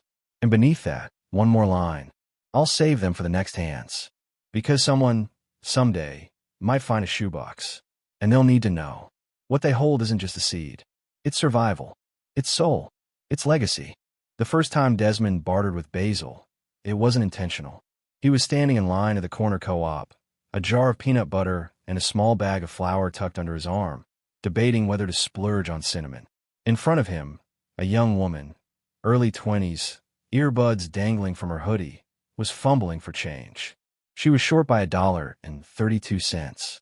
The clerk, patient but firm, gently pushed her items aside. Desmond watched for a beat, then stepped forward. "I got it," he said quietly. She turned, surprised. "You sure?" He nodded, already laying the money on the counter. She hesitated, then pulled a small brown envelope from her bag. "I can't pay you back, but I grow herbs," she said, voice barely audible. "Lemon basil. Just harvested this morning." She handed him the envelope. Inside were 6 or 7 fresh-cut stems, wrapped in damp paper towel. The smell hit him instantly, bright, citrusy, alive. "Trade," she said, and before he could answer, she was out the door. Desmond stood there holding the envelope like it was currency from another country. Because it was. Back home, he steeped the basil into tea. The aroma filled the kitchen.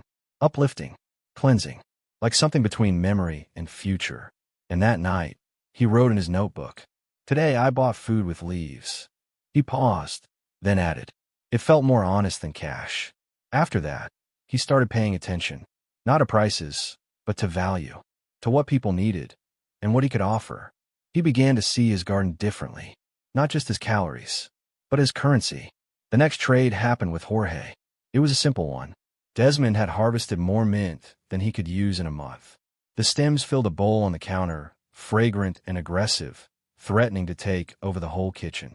Jorge stopped by for a visit and mentioned, half joking, that he hadn't had fresh tea since the Clinton administration. Desmond handed him a bunch of mint wrapped in newspaper. "Steep it hot, then chill it. Add a splash of honey." Jorge raised an eyebrow. "What do I owe you? Got any nails?" The next day, Jorge dropped off a full coffee canister of rusted but usable nails, plus 2 hinges and a half roll of wire mesh. Deal sealed. It wasn't about saving money. It was about recentering value. A fresh bunch of oregano, harvested that morning, in exchange for 2 rolls of duct tape. 3 cloves of heirloom garlic traded for a liter of olive oil a neighbor had brought back from her trip to visit family in Morocco. A jar of dried zucchini for a spool of twine, and a dozen clothespins. Desmond began to keep a second notebook. This one wasn't about planting or harvest. It was his trade ledger, and every entry was a kind of quiet revolution. He never posted flyers, never advertised, but the block started talking. If he needed rosemary, Desmond had it. Out of onions? Ask Desmond. He might trade for a working flashlight. One afternoon, a woman named Bernice from across the alley knocked on his back gate with a bag of rice and a broken ceiling fan. "I heard you're the man who trades in leaves," she said. Desmond smiled. "Depend what you're after." She needed time. He had it. They struck a deal. He got the fan working later that week and installed it above the garden table where he dried herbs. Bartering wasn't about haggling. It was about trust. As autumn settled in and the garden slowed, Desmond became more intentional. He started drying more herbs. Labeled jars with care, lemon balm, Zotter blend, sleep mint, collard powder. He created a little shelving system from reclaimed wood pallets and added hooks where bunches of oregano could hang upside down. The garden had become his shop, except nothing had a price. Only value. He taught Elijah how to trim herbs with clean snips and bunch them for drying. "Why don't you just sell it?" the boy asked one day. Desmond shrugged. "Selling comes with strings. Bartering builds connection." Elijah nodded, though Desmond could tell he didn't fully get it yet. But he would. Sooner or later, he'd feel the difference between a transaction and an exchange. One morning, Desmond opened his front door to find a cardboard box. No note. No sender. Inside, a bundle of thick wool socks, a new trowel still in packaging, and a bag of cracked corn. He stood on the porch, stunned, then spotted the stone near the gate, painted with the word thanks. Another trade, another ripple, and he didn't even know who started it. The basil, bright and wild, became the signature. Everywhere Desmond went, it followed. He began gifting sprigs tied with twine. At the barber shop, he left a small bundle with the receptionist. For the waiting area, he said. At the laundromat, he traded mint tea for detergent. Miss Carmen requested basil for her salad, traded for 3 candles and a scarf she no longer wore. Elijah took a jar of dried lemon basil to school and came back with 3 pencils and a story about his teacher, asking where it came from. Desmond smiled. You told her it grew behind a duplex? I told her it came from a grocery store that doesn't sell anything. Bartering changed Desmond in ways he hadn't expected. It made him notice more, listen more. He learned which neighbor baked on Sundays, which kid needed extra lunch snacks on Fridays, which family was struggling with gas money but had an old jar of peanut butter to trade for fresh kale. And bit by bit, the block began to feel less like strangers passing in doorways, and more like a circuit, a system, a living economy, not of money, but of care. It wasn't utopia. Sometimes the trades were uneven. Sometimes someone forgot to return a jar. Sometimes he gave more than he got. But Desmond didn't keep score, because the garden kept growing, because his pantry stayed full, because when you give without fear, what you get back is bigger than what you gave. One night, he walked through the yard with a small canvas bag, collecting basil leaves in silence. The air was cool. Moonlight danced off the tomato cages. The scent of soil and mint clung to his skin. He held the bag tight and whispered to himself, "This is money," then laughed, not because it was a joke, but because it was true. Not paper money, not plastic cards, but green, living, breathing value, the kind that grows back when you give it away. Back inside, he logged the day's trades. Basil plus kale, detergent. Mint tea bar of soap. Oregano plus cloth bag, reusable candle molds. Lemon balm, elderberry syrup, gift from Ms. B. Then, beneath it he wrote, "This is not charity. This is economy." Then another line, bartering with basil, and building something stronger than money. It was never just about herbs. It was about dignity, about finding a way to contribute when you couldn't contribute cash, about offering what your hands could grow, and discovering that someone else needed exactly what you had. In a language of leaves, in the economy of care, in the oldest trade system in the world.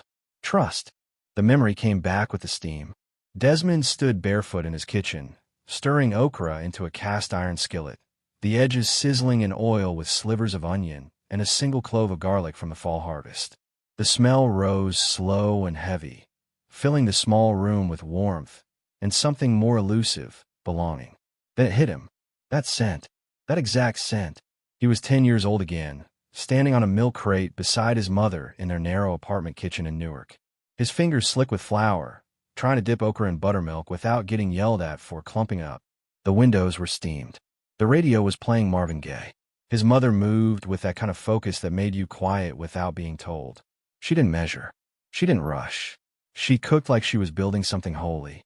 And now, 20-some years later, Desmond stirred the same way. In silence. With purpose. Like memory was a recipe you didn't need to write down. He hadn't planted the okra on purpose. At least, not at first. It had come from the heirloom box Carmen gave him, the one with all the seed from her sister's pantry. He'd chosen a few at random. One envelope, faded and smudged, simply read M.O. At the time, he thought it meant Mother Okra, or maybe even Missouri. He planted it in the legacy bed, thinking it might not sprout at all, but it had. Tall, proud, and stubborn, just like his mother. When the first pods appeared, Desmond stood in the garden and stared at them like they were ghosts. Not the scary kind, the kind that come bearing gifts. She hadn't lived to see this garden, hadn't seen the man Desmond had become. She died in a hospital bed 2 days after her 58th birthday, her lungs too tired, her will too strong. Desmond remembered her hands, how they never stopped moving, even when she was sick, how she used to clip coupons with surgical precision, cooked Sunday meals that fed the neighborhood, and once fixed a broken washing machine with a bent coat hanger and a prayer. She never said, "I love you" much, but she always made extra cornbread, and that counted. Desmond had avoided cooking okra for years. Too many memories. Too much history in the slime and snap of it. Too many ghosts in the pan. But now, standing here in his kitchen, the okra was his. Grown from seed. Harvested by hand. Sliced with his own war knife. Each cut a step through time. He stirred gently. Lowered the flame. Added a splash of vinegar the way his mother used to. Then sat down and took a bite. The taste was perfect. But that wasn't the part that broke him. It was the familiarity. How his body remembered this food, even when his brain had forgotten it. How the flavor opened a door to a part of himself he hadn't visited in years. Suddenly, he was a boy again, watching his mother dance between burners, humming along to Al Green, telling him to watch that pot, baby, even though she already was. She never let anything burn. Not food. Not bridges. Not even when life tried to scorch everything she had. Desmond wiped his eyes, then reached for his notebook. He wrote, "Her hands were in this. I felt them." Then added, "Some seeds carry stories. This one brought her back." That night, he couldn't sleep. Not because he was restless, but because he felt something inside him settle. Like grief that had finally been given a garden to rest in. He made a cup of mint tea and walked barefoot through the backyard. The legacy bed glowed under the moonlight, the okra stalks swaying gently in the breeze. He touched one and whispered, "You came a long way." Then he smiled, just like her. The next day, he harvested the rest of the pods and set them aside. He wasn't going to eat them. Not yet. He was going to save them, dry them, shell them, label them with something better than MO. He got a small mason jar and scrawled the label. Mother's OKRA. Fall 2025, heirloom. It was the first time he'd written Mother on anything in over a decade, and it felt right. Elijah stopped by that afternoon and asked what he was doing. Desmond showed him the jar. "You gonna sell those?" "Nope," Desmond said. "Why not?" "Because some seeds are too sacred to sell." Elijah looked confused but nodded anyway. Later, Desmond gave him 3 pods and said, "Plant these next year, but only if you're ready to remember someone." Elijah didn't ask who.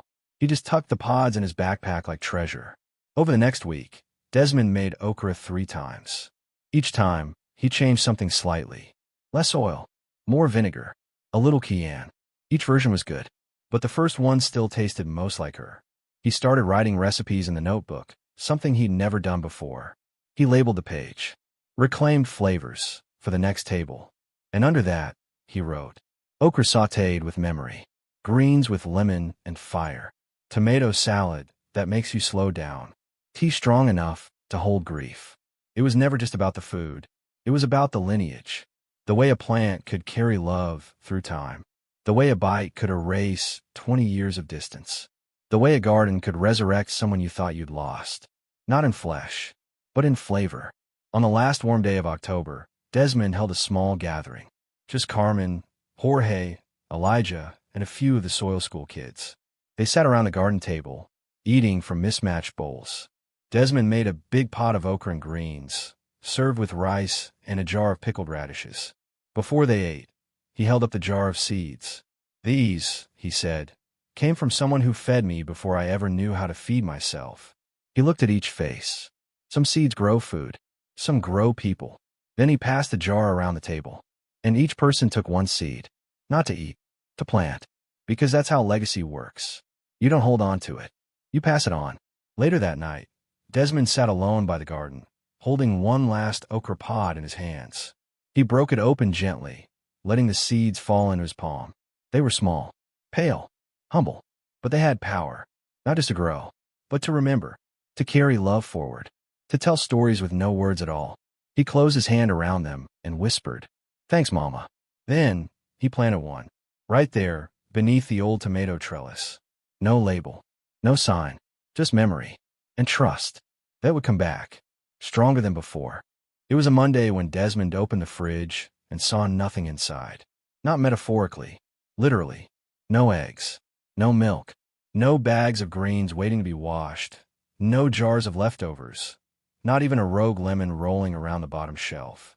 Just the soft yellow glow of the refrigerator bulb casting long, clean shadows on white plastic shelves. Empty.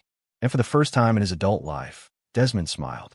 Because for the first time, an empty fridge wasn't a crisis. It was a choice. He stood there for a long moment, hand still on the door handle, studying the emptiness like it was a painting, a still life of nothing. His mother would have panicked. His younger self would have checked his wallet, counted out what he had, calculated how long he could stretch it, maybe skipped a meal. But now it meant something different. Because this time, the fridge was empty, but the pantry was full. He turned slowly and looked across the room at the shelf by the window. Rows of jars lined its handmade frame. Preserved vegetables, dried greens, sun-cured herbs, small tins of rice, beans, lentils. The containers weren't uniform. Some were pickle jars from neighbors. Others were peanut butter tubs with handwritten masking tape labels. But together, they were a map of survival. And more than that, of preparation. He walked over, ran his hand along the lids like a priest anointing sacred ground. Dandelion root tea, collard powder, tomato leather, radish chips, zucchini salt, each one born from the dirt outside his back door. He didn't need the fridge. He had built this. The realization came slowly, like morning fog lifting from the garden.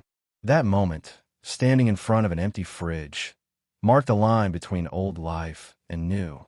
Because for Desmond, food had always been something that came from somewhere else. A place with checkout lines. A place with stress.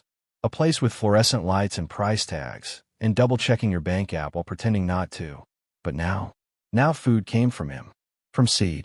From patience. From planning. He closed the fridge and opened the pantry. For lunch, he boiled rice with dried lemon balm and mint. He rehydrated tomato leather in warm water, sautéed it with garlic and collard powder, and folded it into the rice. The flavors were earthy, sweet, a little bitter, like a meal cooked from memory.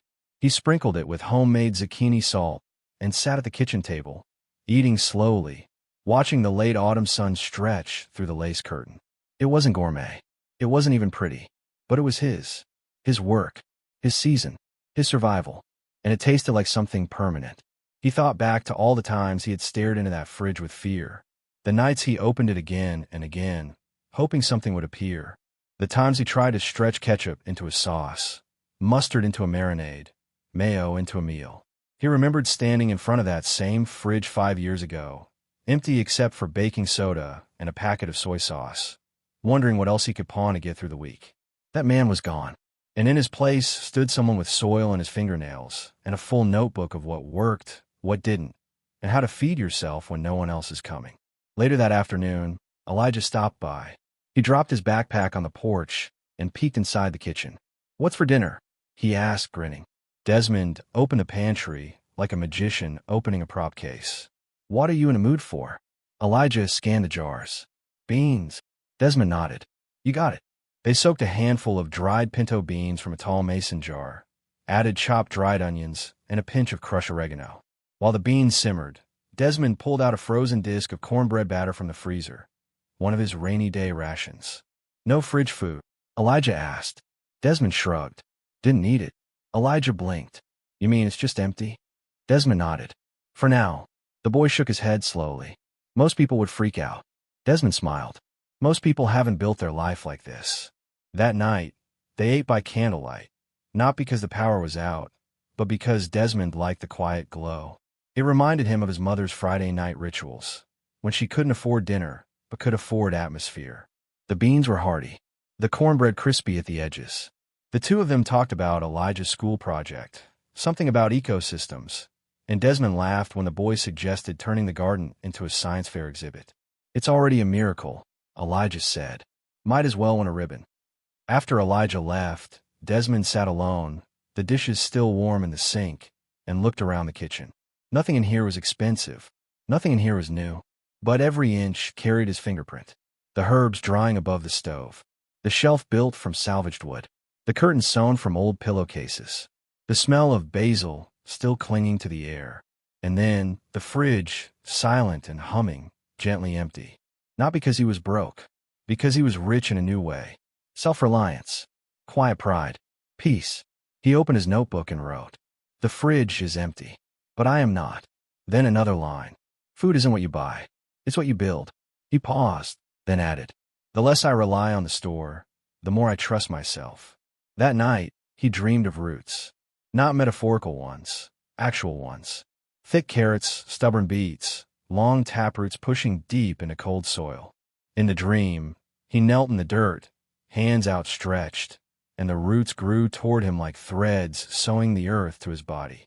He woke with a jolt, sweating, smiling, and understood. He was rooted now, not just in a garden, in purpose. The next morning, Ms. Carmen came by with a bag of frozen blueberries and half a carton of almond milk. "I was cleaning out my freezer," she said. "Figured you might want these." Desmond grinned. "Fridge is empty." She blinked. "You all right?" "Never better." He took the milk, made tea, and gave her a jar of lemon balm for her trouble. She sipped and nodded. "You're different now." Desmond didn't answer. He didn't need to. Because when the fridge was empty before, it meant anxiety. Now it meant independence. Before, it meant failure. Now it meant freedom.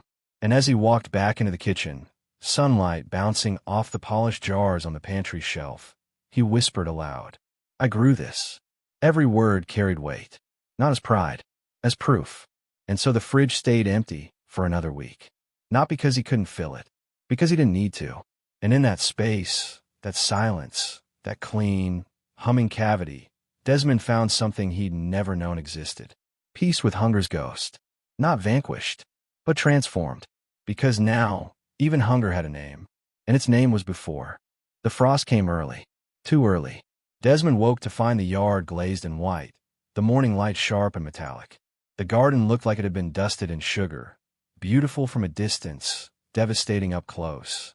He stepped outside in his boots and hoodie, breath visible in the air, heart sinking with every crunch of his footstep. The collards were burned at the edges. The last of the heirloom tomatoes had collapsed into mush. Even the turnips, which had seemed invincible just the week before, drooped under their own leaves like mourners at a funeral.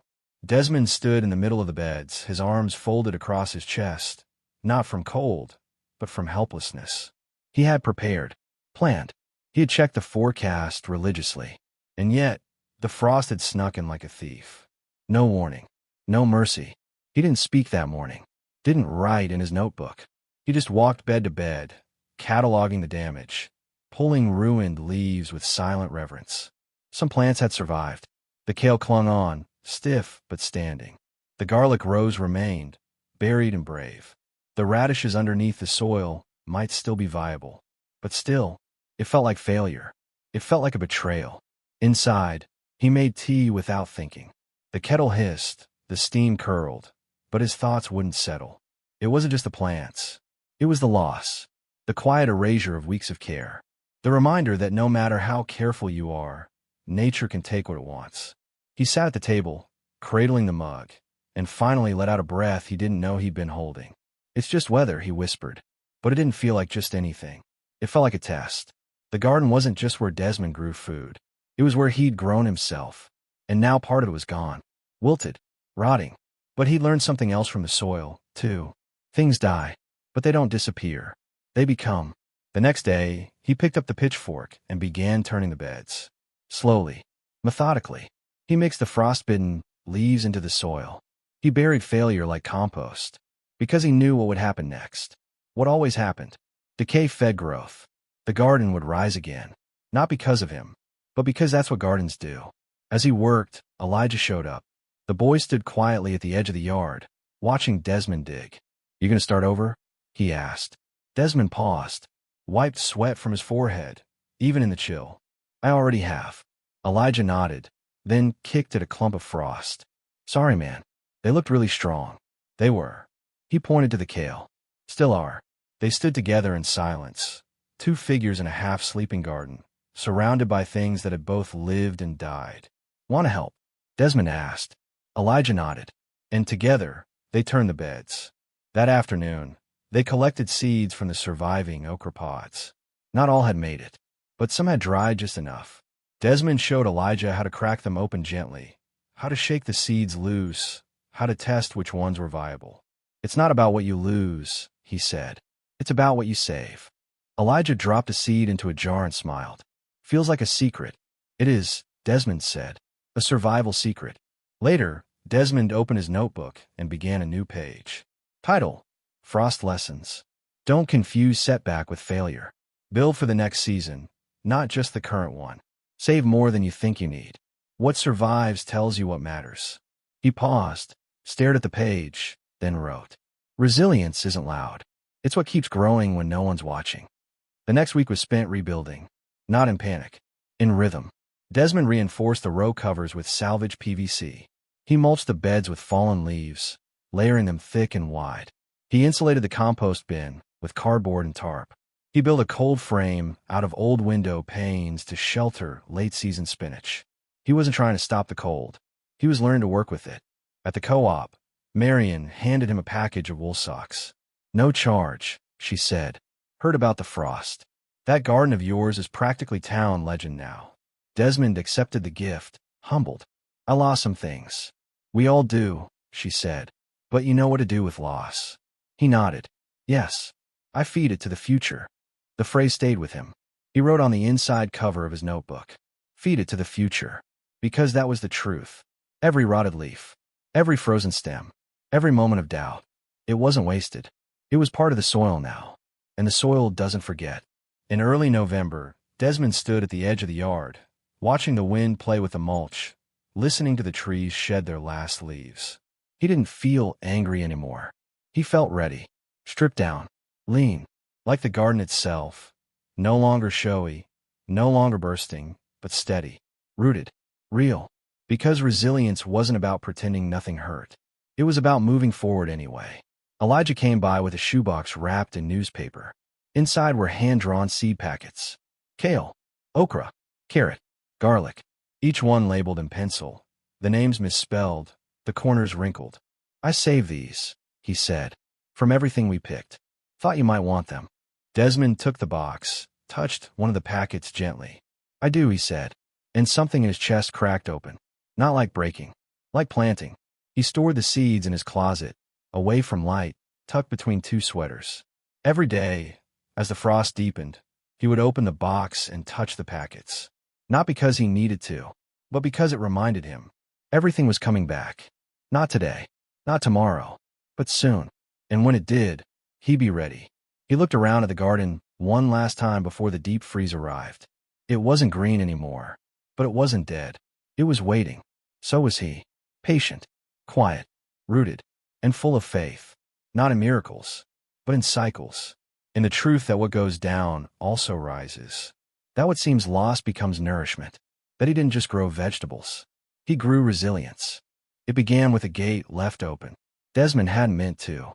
It was early December, the air sharp with cold, and the days so short they barely unfolded before the sun folded them back up again.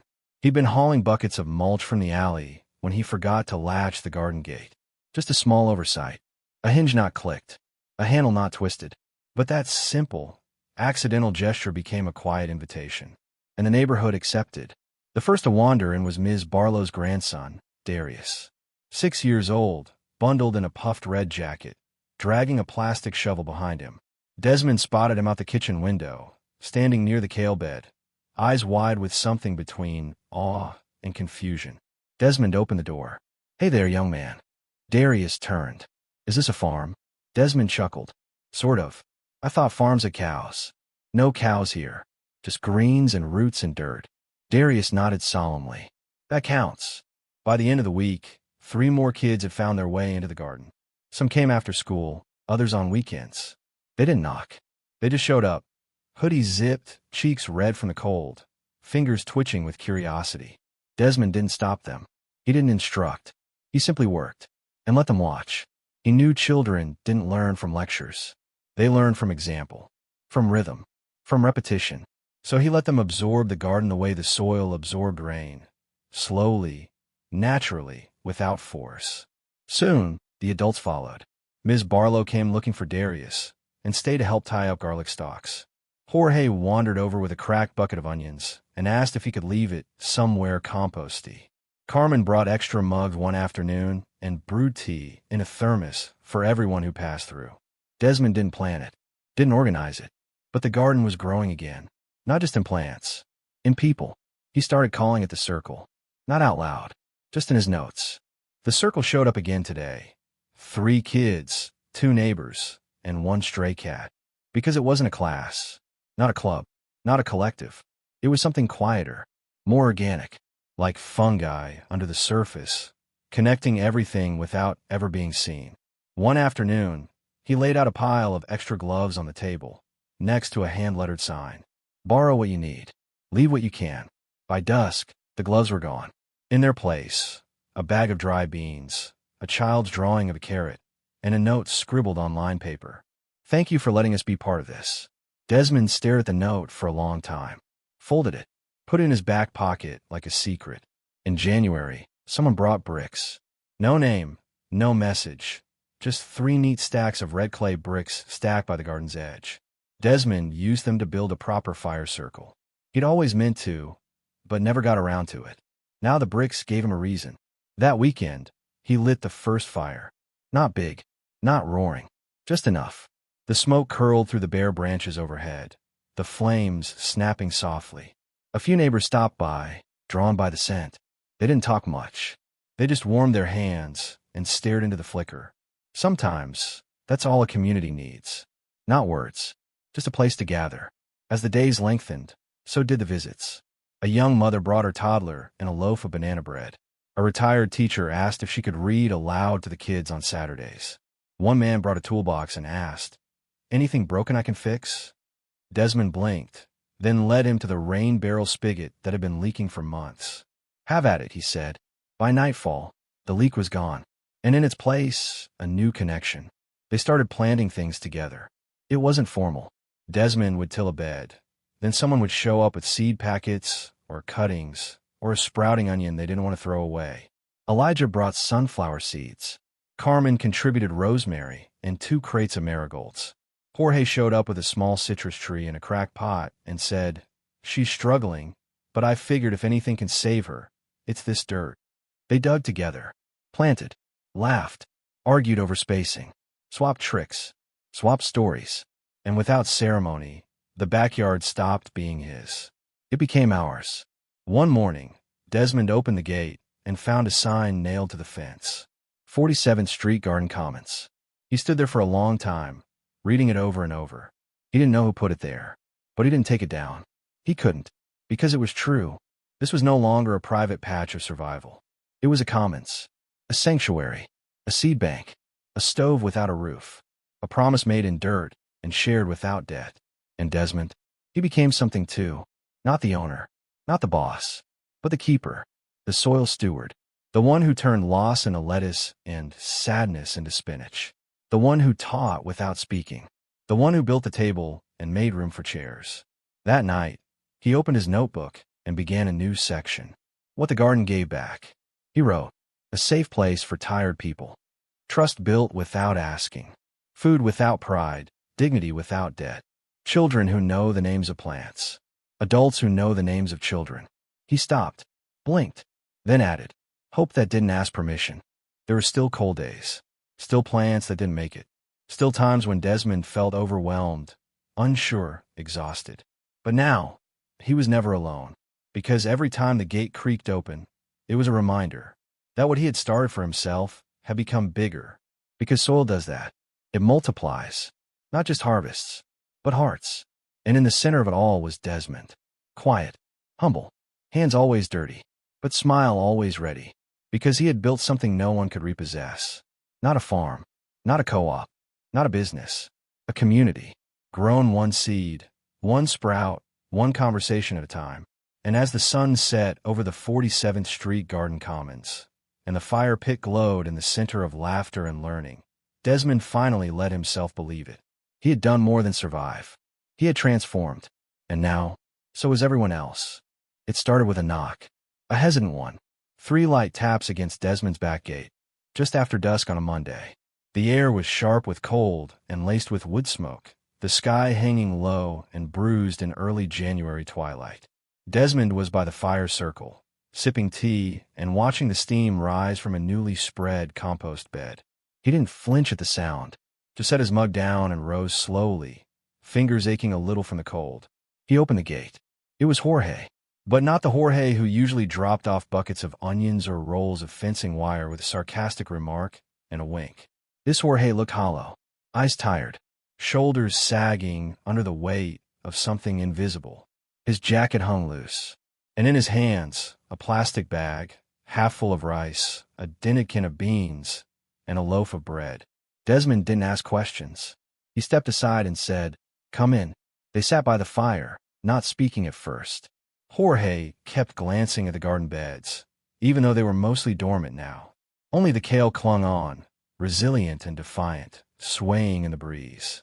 Finally, Jorge said, "Got laid off last week." Desmond nodded.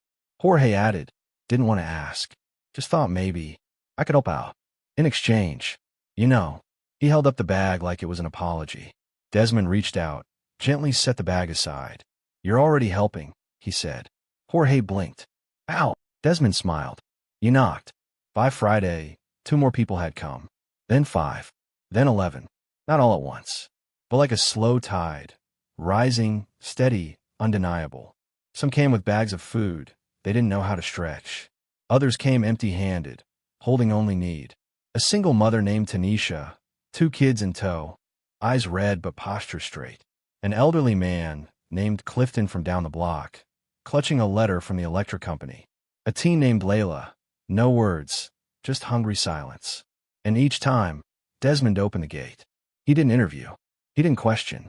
He simply let them in and fed them. The garden couldn't grow much in January, but the pantry still held jars of dried beans, collards, tomato paste leather, and sun-dried squash. The fire pit was hot. The bench was wide enough for 3, and Desmond's hands, though tired, still knew how to cook. He boiled water, stirred slow, sliced dried vegetables like currency. He built soups that tasted like comfort. He served tea like it was medicine. And every night, people stayed longer, talked more, cried once quietly, and left with full bellies and a little less shame. One evening, Carmen pulled him aside. "You sure you can keep doing this?" Desmond nodded. "As long as they knock." She looked at him hard, then pulled something from her coat pocket. "A key to my basement. Store whatever you can't fit here." He took it without a word. Because Carmen didn't offer lightly, Jorge started coming every day. He rebuilt the broken gate latch, fixed a cracked planter box, reorganized the tool shed. "I can't sit at home doing nothing," he said. Desmond didn't argue. He just handed him gloves. And together, they worked. Tanisha offered to cook on weekends. "I'll make a mean lentil stew," she said. Desmond cleared the counter, handed her the dried lentils, and watched her move like a woman who had once fed more than she could afford. Elijah offered to teach the younger kids how to identify herbs. Ms. Barlow brought extra blankets for the benches. Carmen made a sign. "The Commons Cafe. Pay what you can. Or don't." And by February, it wasn't just a backyard. It was a refuge. People stopped saying, "Can I help?" They just started helping. Chopping, stirring, covering plants at night, tending the compost pile, checking on neighbors who hadn't shown up in a few days. It was quiet coordination, a rhythm born from necessity and nurtured by trust. Desmond sat by the fire one night, notebook in his lap, watching as Layla handed out tea to the newcomers. He wrote, "They knock now, but one day, they'll walk in without needing permission. And that's how I'll know the garden has done its work." One night, the gate rattled hard. A man stood there, mid-40s, gaunt, stubbled, eyes darting. "I heard you feed people," he said, breath visible in the cold. Desmond nodded. "You hungry?" The man didn't answer. Desmond stepped aside. The man hesitated, then walked in. And when he left an hour later, belly full, hands warm, he took nothing but a folded napkin and a whispered thank you. Desmond didn't need more than that. He added another line to his notes. "This isn't a soup kitchen. This is a soil kitchen. We feed the roots first." By late February, the garden began to stir. Tiny green tips pierced the mulch. The garlic rows stood like soldiers returning from winter sleep. The compost pile steamed like a quiet engine. And Desmond knew. It was time. Time to plant more. Not because the garden demanded it, but because the people did. He divided the beds by purpose. One for soup greens. One for quick crops, radish, spinach, lettuce. One for medicine, chamomile, mint, balm. And one he labeled simply, for the strangers. Because strangers were just neighbors you hadn't fed yet. They planted together, even in the cold. Hands numb, noses dripping, laughter spilling like sunlight. Desmond didn't lead. He guided. He didn't instruct. He modeled. And the garden grew. And so did they. One afternoon, a boy named Marcus tugged on his coat. Mr. D. Desmond crouched down. Yeah. Why do you feed people you don't know? Desmond looked at the garlic beds, then at the circle of chairs, then back at Marcus. Because one day, I was hungry, and someone gave me seeds. He wrote that night. They keep knocking, and I keep answering. Not because I'm strong, but because I remember what it feels like to hope someone answers. The knocks kept coming, but now, so did the answers. The answers came in compost, in broth, in basil and bread and warm places to sit, in knowing that survival doesn't have to be solitary. It can be shared. It can be grown. Together. Spring arrived without asking for permission. It didn't come loudly. No sudden burst of birdsong or cinematic sunrises. It came slowly, quietly, one sprout at a time, one soft rain at dusk, one child's voice echoing through the alley, asking if the kale was awake yet. Desmond didn't mark it on the calendar.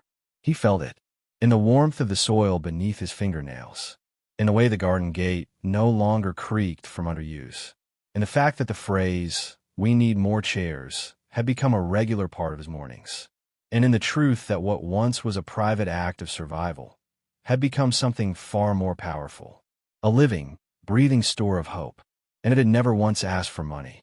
He stood in the center of the garden on a late March afternoon, rake in one hand, mug of tea in the other. All around him, life pulsed, garlic reaching, kale thriving, children crouched by the radish row, comparing sprouts like trophies. Ms. Carmen explaining compost ratios to two teenagers who'd once laughed at the idea of rotting food on purpose. A young mother planting onions beside a man who had once knocked on Desmond's door with shaking hands and an empty wallet. None of them were paid. None of them asked what they'd get out of it. And yet, they came. Because this wasn't a garden anymore. It was a grocery store in disguise. The idea hit Desmond one morning as he swept the shed. What if this was the grocery store? Not a metaphor. A literal place where food was grown, shared, and given. A store not measured in profit, but in nourishment, of bodies, of dignity, of memory. He wrote the phrase in his notebook, "A grocery store in my soul," and sat with it for a long time. It felt right, because that's what this had become. A store not made of walls, but of trust. The change didn't come with a grand reopening. No balloons, no ribbon cutting, just a small painted sign on the side fence. Grocery noun, a store where food is available. See also, soil, care, resilience. Below it, someone added, hours, always open.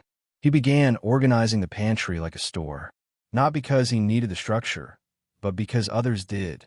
Glass jars labeled in black marker, lentils, greens blend, garlic salt, basil tea. A bin for extras anyone could take without asking. Another for donations, not money, but seeds, tools, spare gloves. No checkout, just a note that read, if you need it, take it. If you have more, leave it.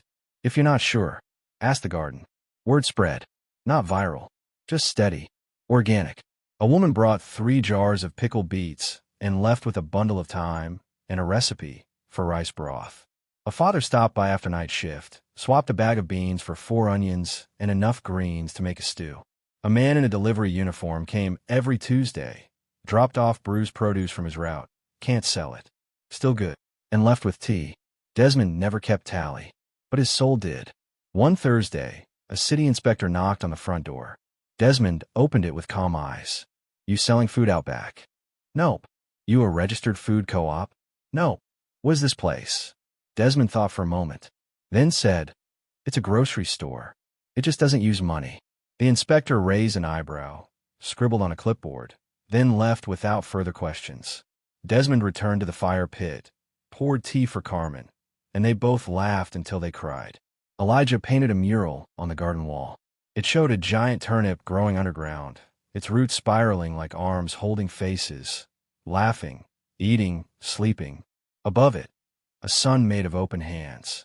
At the bottom, he wrote, we don't just grow food, we grow people.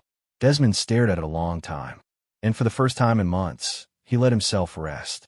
April came with abundance. Greens filled the beds. The compost steamed happily. Rain arrived on schedule, and every week, more neighbors came, not just for food, for belonging. Some brought seeds, some brought stories, some brought wounds. All found a place. And then one day, Desmond did something that once would have terrified him. He left the garden, just for a weekend. Jorge was in charge of the tools. Carmen handled the tea. Elijah ran soil school. Desmond rode the bus to a nearby neighborhood, sat in the back row of a community workshop on urban food justice, listened to people talk about agriculture desserts and mutual aid. When the host asked if anyone wanted to share their story, Desmond stood up. His voice didn't tremble. He just said, "I started with a shovel. I was broke, hungry, alone. Now my backyard feeds 15 people a week. We don't sell food. We just share it, because nobody should be punished for being poor." And the room fell silent, then erupted in applause. Back home, the gate was still open. The fire was still lit. Kids were laughing in the radish row. And someone had left a crate of plant starters with a note that read, "From one sole grocery to another." Desmond smiled, stepped into the garden, and let the door close behind him. That night, he opened his notebook, turned to the very first page, the one where he'd written, "Start where you are." He smiled, then flipped to the last page and wrote, "And let the garden lead the rest." Because this wasn't just a story of gardening. It was a story of becoming, of growing food, of growing resilience, of turning broken things into breakfast, of composting shame into strength, of building not a fence, but a door, not a shelter, but a table, not a career, but a legacy, and of planning something that wouldn't die when he did. The grocery store wasn't a building. It was him. It was his hands and his notebook and his willingness to say yes when someone knocked.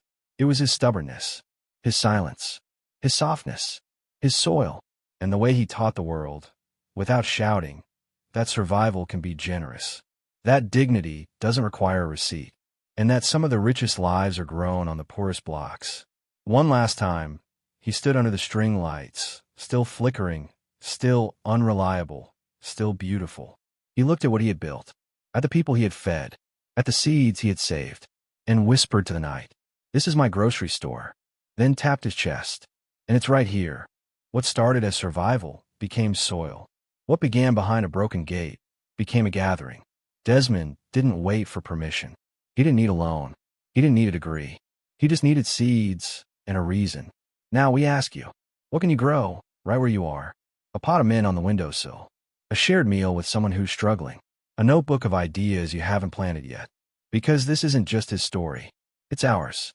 And your next chapter could start with a single step. A shovel. A sprout. A knock. If this story moved you, share it. Subscribe to the channel for more true stories of real people building wealth, resilience, and community, dollar by dollar. And remember, you don't need land to grow power. You just need to begin.